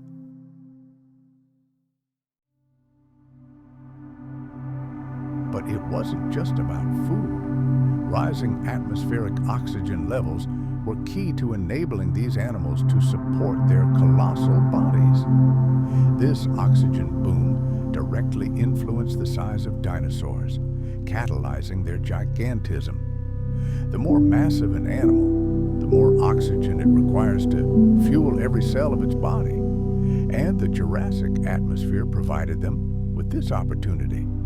Sauropods, these live in the mountains, developed enormous, incredibly efficient lungs that worked like giant bellows.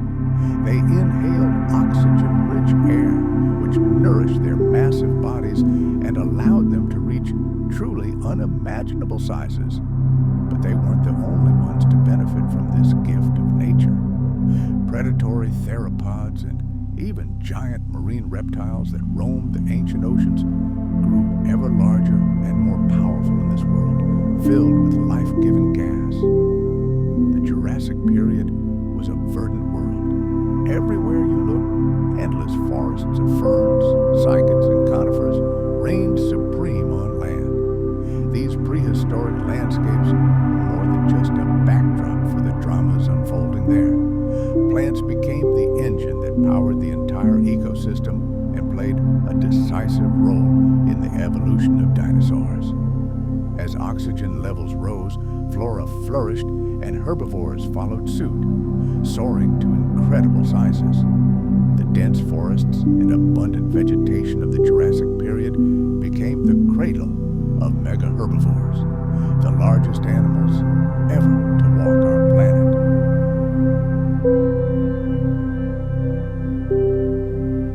This unique relationship between plants and animals will shape Earth's ecosystems for millions of years to come. This green engine of Jurassic flora was more than just a backdrop for the age of reptiles.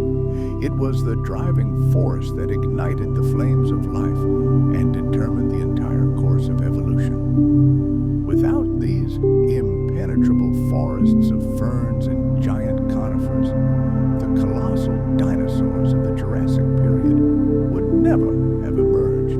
It was plants that became the architects of that world and enabled the emergence of these giants. During this era, the Earth experienced colossal changes associated with the flourishing of flora and the evolution of herbivores. Plant life reached unprecedented proportions, creating ideal conditions for the emergence of the largest animals in history. This green revolution laid the foundation for all subsequent dinosaur evolution and formed the unique ecosystems that became the hallmark of the Mesozoic era. But this verdant paradise was fraught with deadly dangers. A veritable arms race unfolded in the terrestrial ecosystems of the Jurassic period. To survive in a world dominated by giant predators, animals had to develop ever new forms of defense. For herbivorous dinosaurs, survival became the number one priority. Every day was a battle for survival. They were forced to constantly invent strategies to protect themselves from the ever-growing threat posed by carnivorous killers.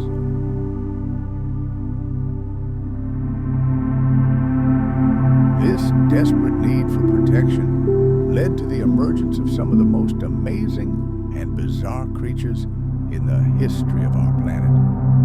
Among these mighty creatures, stegosaurs and ankylosaurs occupy a special place.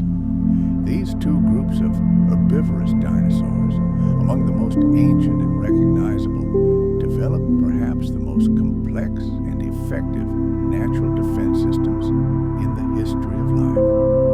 They transformed their bodies into veritable living fortresses. Stegosaurs, such as the famous Stegosaurus, were among the first to develop this concept of living armor. Their backs were crowned with a row of enormous bony plates that formed an impressive armored crest. These plates served a dual purpose. They provided protection, and they also provided a complex thermoregulatory system that allowed them to maintain a comfortable body temperature. Dense bone, covered in a horny keratin layer, likely made these plates strong enough to withstand the teeth and claws of predators like Allosaurus, which roamed the same lands. The mere sight of this giant, its sheer size and menacing silhouette, made it a dangerous adversary for any predator that dared challenge it. However, the plates weren't just passive armor. They were a key element in body temperature control. These bony growths were laced with a dense network of blood vessels. By controlling the blood flow to them, the Stegosaurus could effectively regulate its heat exchange.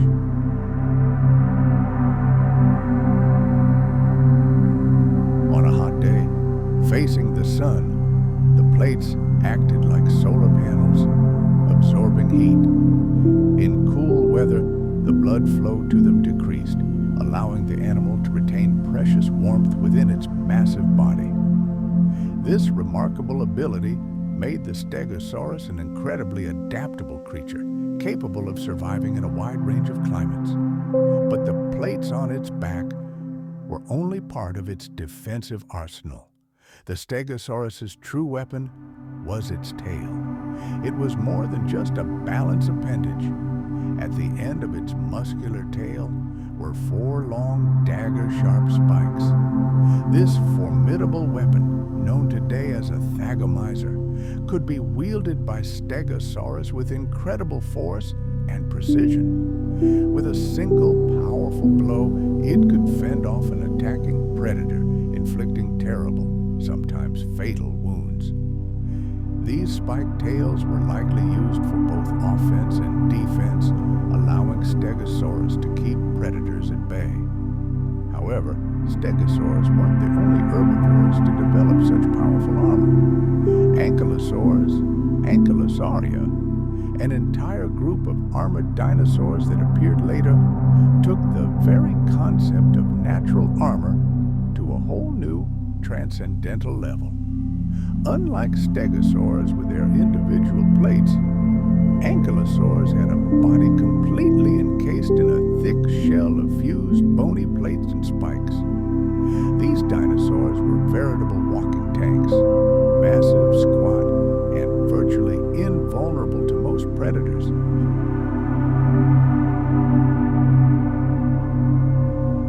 The Ankylosaurus's armor consisted of tough, interlocking bony plates called osteoderms, forming a nearly continuous shell. It covered the back, sides, and even the limbs, leaving virtually no vulnerable points for attack. Even the largest and most ferocious carnivores found it nearly impossible to bite through or penetrate such protection. But the Ankylosaurus's most remarkable feature was its unique weapon, capable of inflicting colossal damage. Its tail was crowned with a massive bony club, which it could swing with incredible force. This fearsome tail club was a doomsday weapon, allowing the Ankylosaurus to repel any aggressor. When threatened, the Ankylosaurus could deliver a devastating blow to any predator that came too close. Such a blow could easily break legs or crush the skull, causing severe injuries or even instant death. The tail club served not only for attack but also for intimidation, and was also a last resort in combat if the ankylosaur found itself cornered. The combination of impenetrable physical armor and a powerful armed tail made the ankylosaur one of the most well-armored dinosaurs ever to roam the earth. The evolution of these armored giants marked a dramatic shift in how herbivores adapted to life in a world teeming with hungry predators. As carnivorous dinosaurs grew larger, faster, and stronger, herbivores like stegosaurs and ankylosaurs evolved in response, becoming more resilient.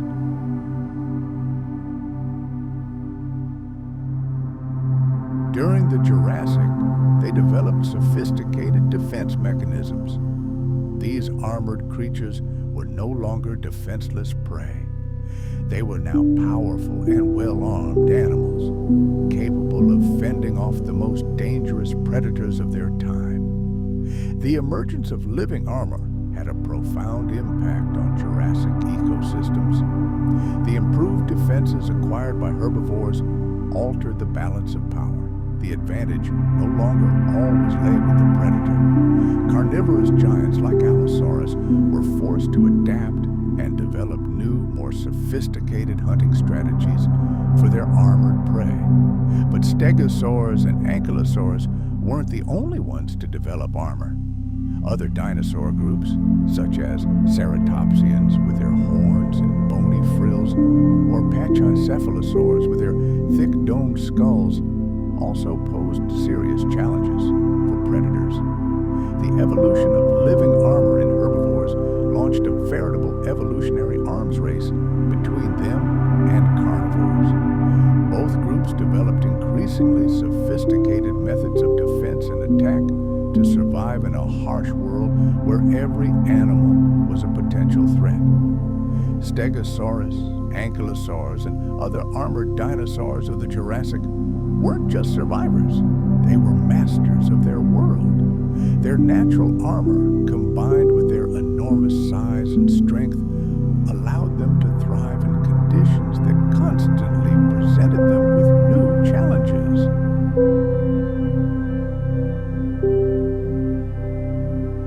In a world full of predators, adaptation was the key to success. And it was precisely this that shaped the amazing ecosystems of that distant era. The Jurassic was a truly remarkable time, a time of living armor and invincible giants. The emergence of living armor is, without exaggeration, one of the most ingenious and impressive strategies ever devised by evolution in the history of life on our planet. Imagine these creatures. They weren't simply defenseless victims awaiting their fate. No, we see mighty giants before us, true living citadels capable of withstanding the onslaught of even the most ferocious predators of the era. Their armor was more than just passive protection, more than just a shield. It was visible proof of the incredible power of natural selection, which always found sophisticated solutions to the most fundamental task: survival. As the Jurassic period entered its full force, these armored dinosaurs became the true masters of the prehistoric landscape. They shaped the ecosystem of that time, an age of reptile dominance. Their history and legacy are forever imprinted in the fossil record, becoming an enduring monument to nature's ingenuity in the face of mortal threat. This uprising of living tanks was more than just a response to danger. It was a true revolution in how living creatures adapted to a harsh world.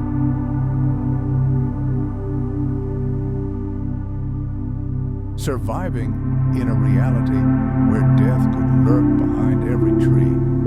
That was the challenge the armored herbivores of the Jurassic period mastered brilliantly. Their evolutionary triumph continues to shape our understanding of the complex and intricate relationships between hunter and prey. The emergence of this living armor marked a turning point in the Great Dinosaur saga.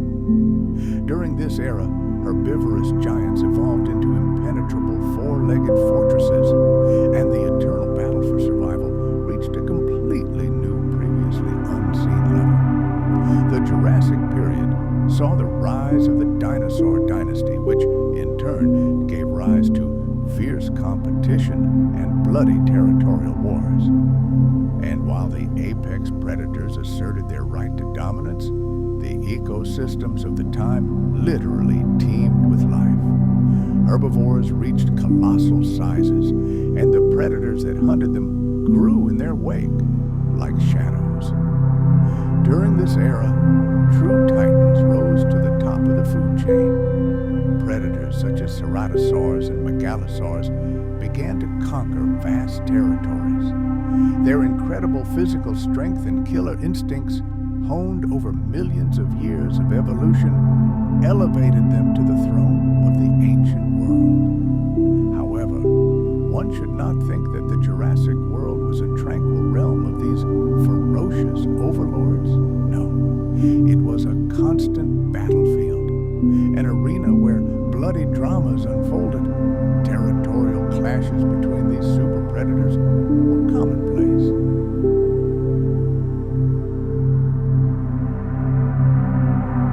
A merciless struggle for control of the best hunting grounds, leaving deep scars on the ancient earth. Fossilized trackways and traces that paleontologists find in ancient sedimentary rocks offer us a glimpse into this complex and incredibly violent world. These imprints, miraculously preserved for millions of years, tell us gripping stories of violent encounters and the desperate struggle for survival that shaped the dynamics of Jurassic ecosystems.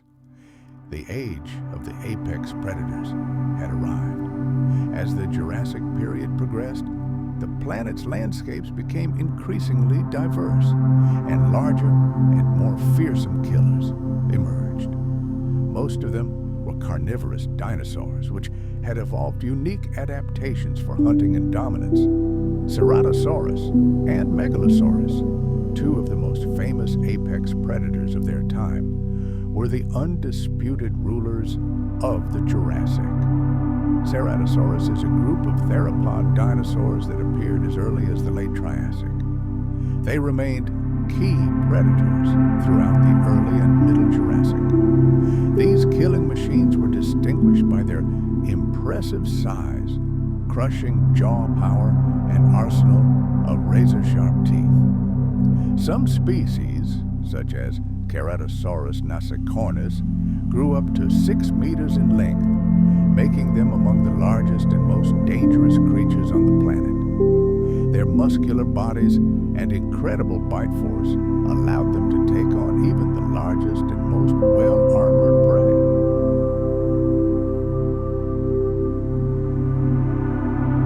Their distinctive horns and crests gave them a truly demonic appearance.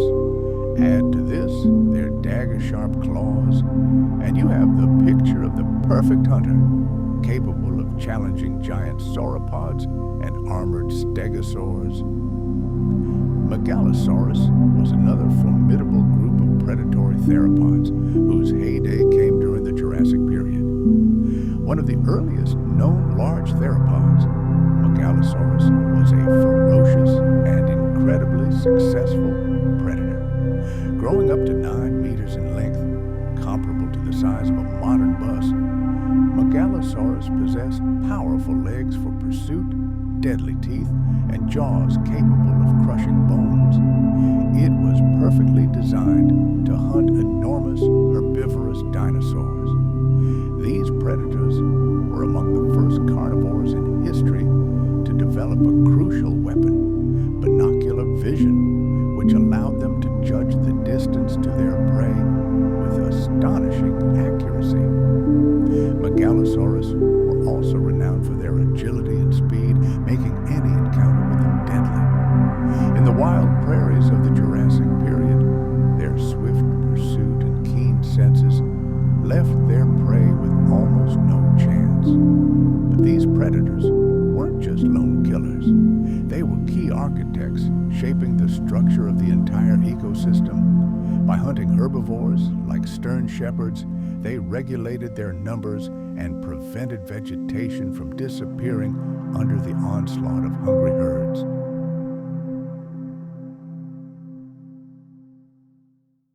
Without these predators, herbivores would have been left unchecked, inevitably leading to ecological catastrophe and complete imbalance. Predators like ceratosaurs and megalosaurs didn't just occupy the top of the food chain. They were the guarantors of stability throughout the Jurassic period. Their territorial wars and migratory behavior were an integral part of life during that time. Protecting their territory was the primary purpose of life for these ancient predators. After all, territory provided access to vital resources, food, water, and shelter. And control of it was a matter of life and death. One of the main factors dictating the behavior of these predators was, of course, the availability of prey. Herbivorous giants, sauropods, stegosaurs, and ankylosaurs, provided a constant and reliable source of food. Therefore, these large predators sought to occupy the territories where these herds grazed, fiercely defending their domains from any encroachment by competitors. Territorial boundaries were often marked with very visible signs, deep claw marks on tree trunks or huge indentations in the ground. This was an unambiguous message to all intruders. This land is occupied.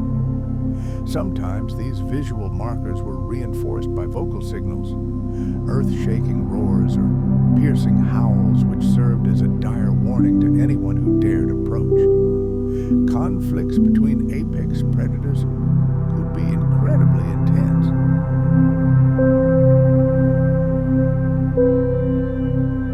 The struggle for dominance often determined who would rule these hunting grounds.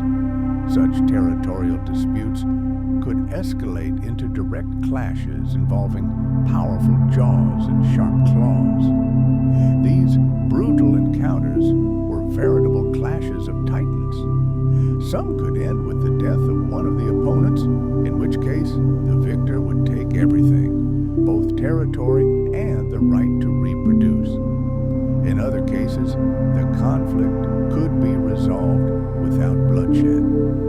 Predators would stage a show of strength using their size, strength, and aggressive behavior to intimidate their rivals and force them to retreat without engaging in physical combat. But territorial warfare affected more than just direct contact. It played a huge role in shaping the migratory routes of ancient animals.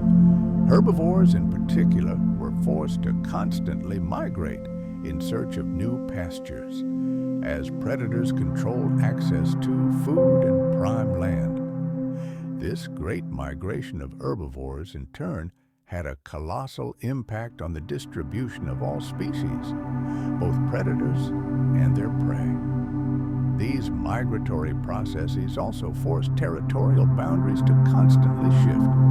Predators adapted to the movements of their prey. Some may have followed the herds, migrating alongside them. Others likely remained within their territories, defending their hunting grounds year-round and awaiting the herd's return.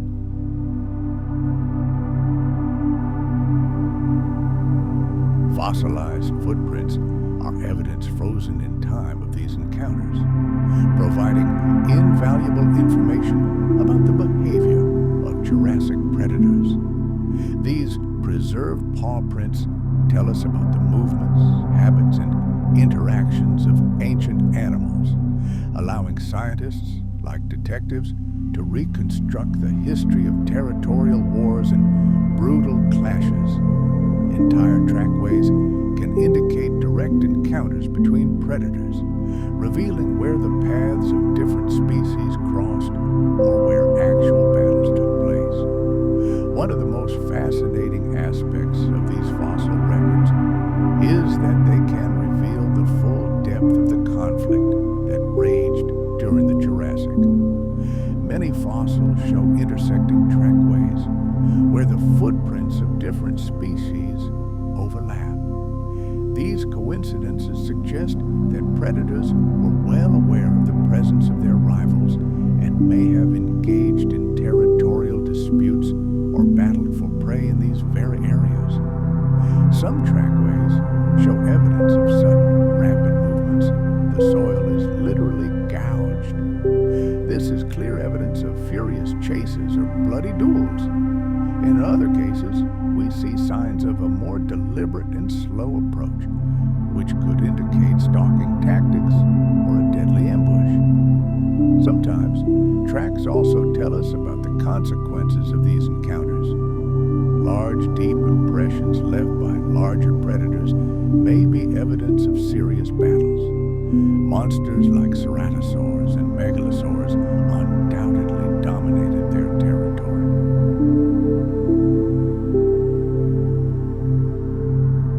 Smaller tracks left by other predators, however, may indicate a hasty retreat or an attempt to avoid conflict. This proves that there was a complex hierarchy among carnivorous dinosaurs. In some areas, fossilized tracks show that groups of predators moved together. This suggests that some species may have practiced collective hunting or worked together to defend their territories from enemies. The role of these top predators in shaping ancient ecosystems was truly colossal. Let's travel back to the Jurassic period and see the fundamental role these apex predators played. They weren't just hunters, but true engineers of their ecosystems. These giants determined the rules of the game, keeping herbivore populations in check and maintaining the delicate balance of life. Imagine a world without these apex predators.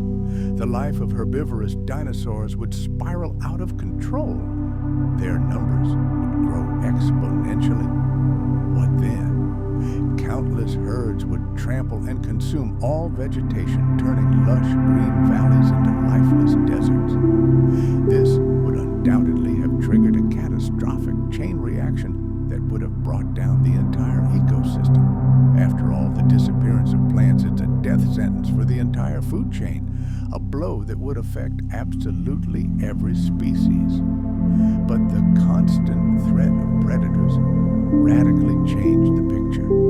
It forced herbivores to be on guard, to exercise extraordinary caution, and to develop entire survival strategies.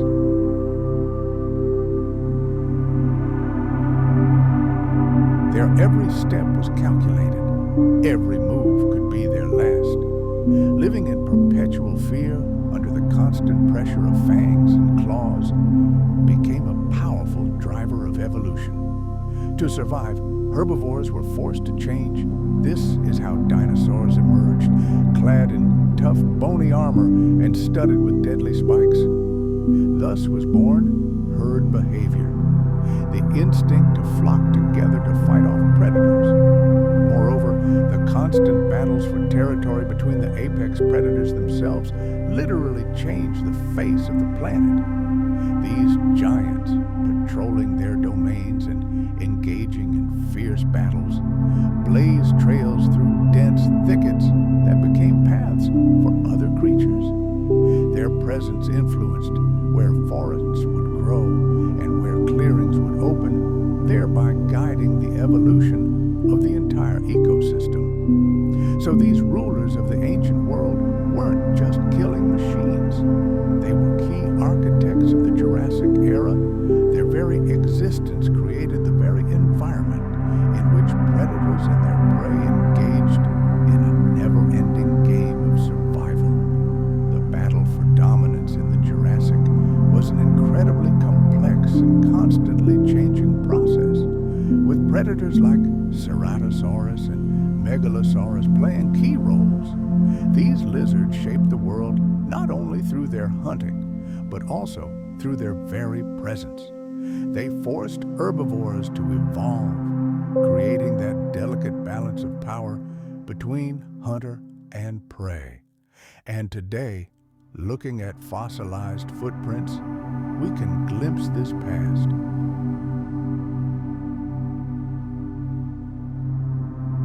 Each set of footprints is a frozen story of ancient conflicts, a struggle for power that determined the fate of the Jurassic period. The ancient world of dinosaurs has left an indelible imprint on our imagination, and its apex predators still help us understand the laws by which life on Earth evolved. The age of reptiles, which spanned from the late Triassic to the very end of the Cretaceous, became the arena for astonishing evolutionary experiments. And among the countless changes that occurred over these millions of years, one stands out: the emergence of intelligence in some groups of dinosaurs. In our minds, dinosaurs are firmly associated with primal might, brutal battles, and imaginatively vast proportions, but their story is not just about muscles and teeth. It's also about the evolution of the mind. Let's consider the development of their cognitive abilities. In particular, two groups of carnivorous dinosaurs, theropods and coelurosaurs, began to exhibit astonishingly complex behavior that hints at their direct relationship with modern animals. We'll now delve into the evolution of dinosaur intelligence. We'll pay special attention to the phenomenon of encephalization, simply put, it's the process of increasing brain size relative to body size, considered a key indicator of increasing mental capacity. We'll discuss the complex social behavior and coordinated hunting tactics that emerged in theropods.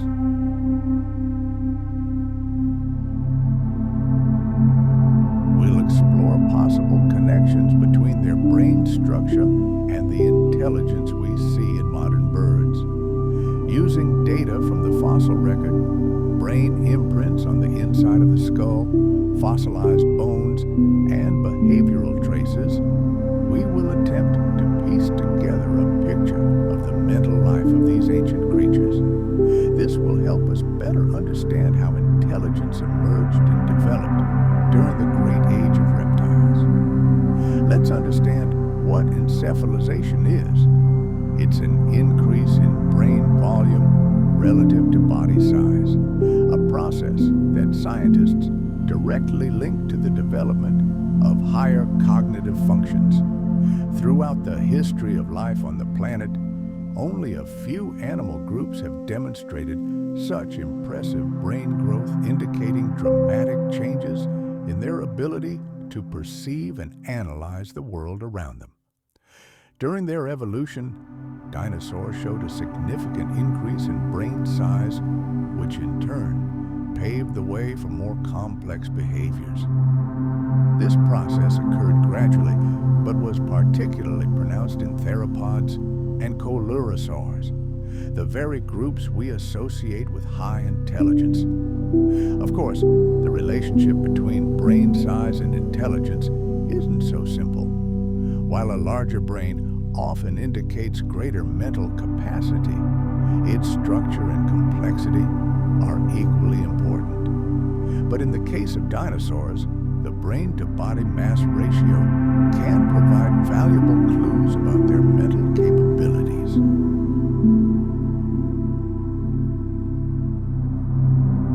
One of the first signs of increasing intelligence in theropods was the size of their brain cases. Over time, they began to show clear signs of expansion and internal reorganization. Early theropods, such as Coelophysis, had relatively modest brains for their size. However, as evolution progressed, particularly during the Jurassic and Cretaceous periods, we witnessed a veritable brain boom. This change was particularly noticeable in coelurosaurs, a subgroup of theropods that includes such notables as velociraptor and dromaeosaurs. These dinosaurs' brains grew exponentially, particularly in the areas responsible for processing sensory information, such as the optic lobes, and for motor coordination, such as the cerebellum. One of the most impressive examples of encephalization is found in the allosaur group. These predators possessed a much larger brain than their predecessors. Allosaurus had such a developed brain structure that it allowed it to effectively coordinate complex movements and masterfully interact with its environment. Its enlarged brain was likely one of the keys to its success as the apex predator of its time. During the Jurassic, theropod evolution appears to have prioritized brain development. This may have been driven by the need to track increasingly cunning prey, interact with conspecifics, and overcome challenges that require not only strength, but also ingenuity.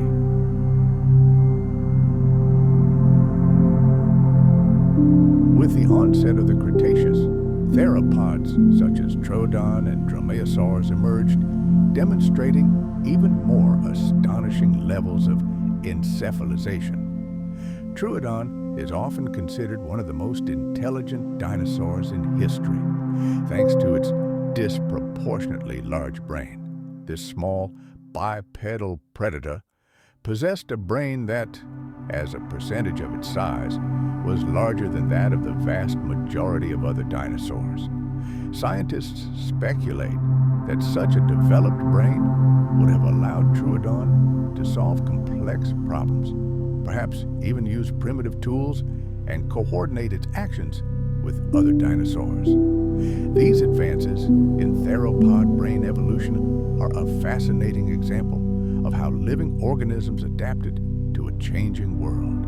The size and structure of their brains laid the foundation upon which the intelligence of modern birds later flourished. One of the most striking indicators of advanced intelligence in the animal kingdom is, of course, social behavior. Social animals must be able to communicate, cooperate, and function in groups, all of which requires remarkable mental abilities.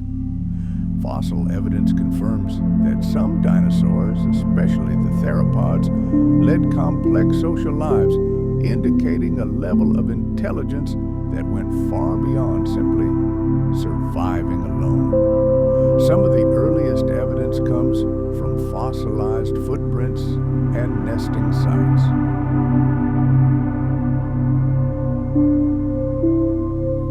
For example, the discovery of oviraptor nests located close to each other suggests that these dinosaurs may have lived in colonies or large family clans.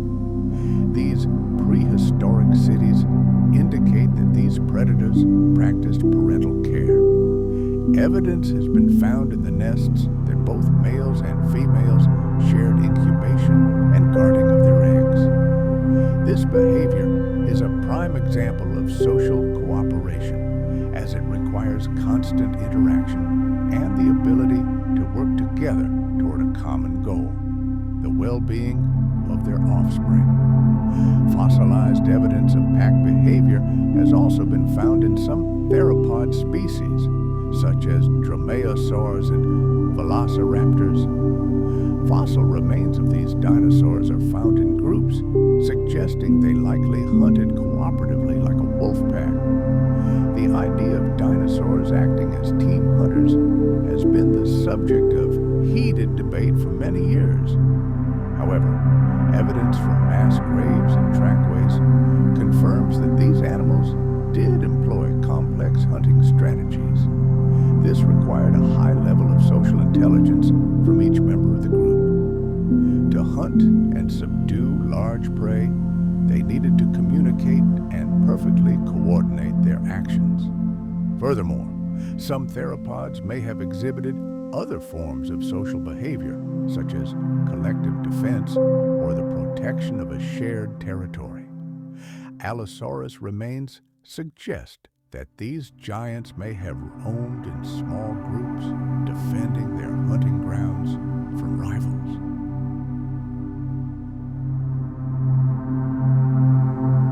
Such social behavior would have required a complex system of communication and hierarchy within the group.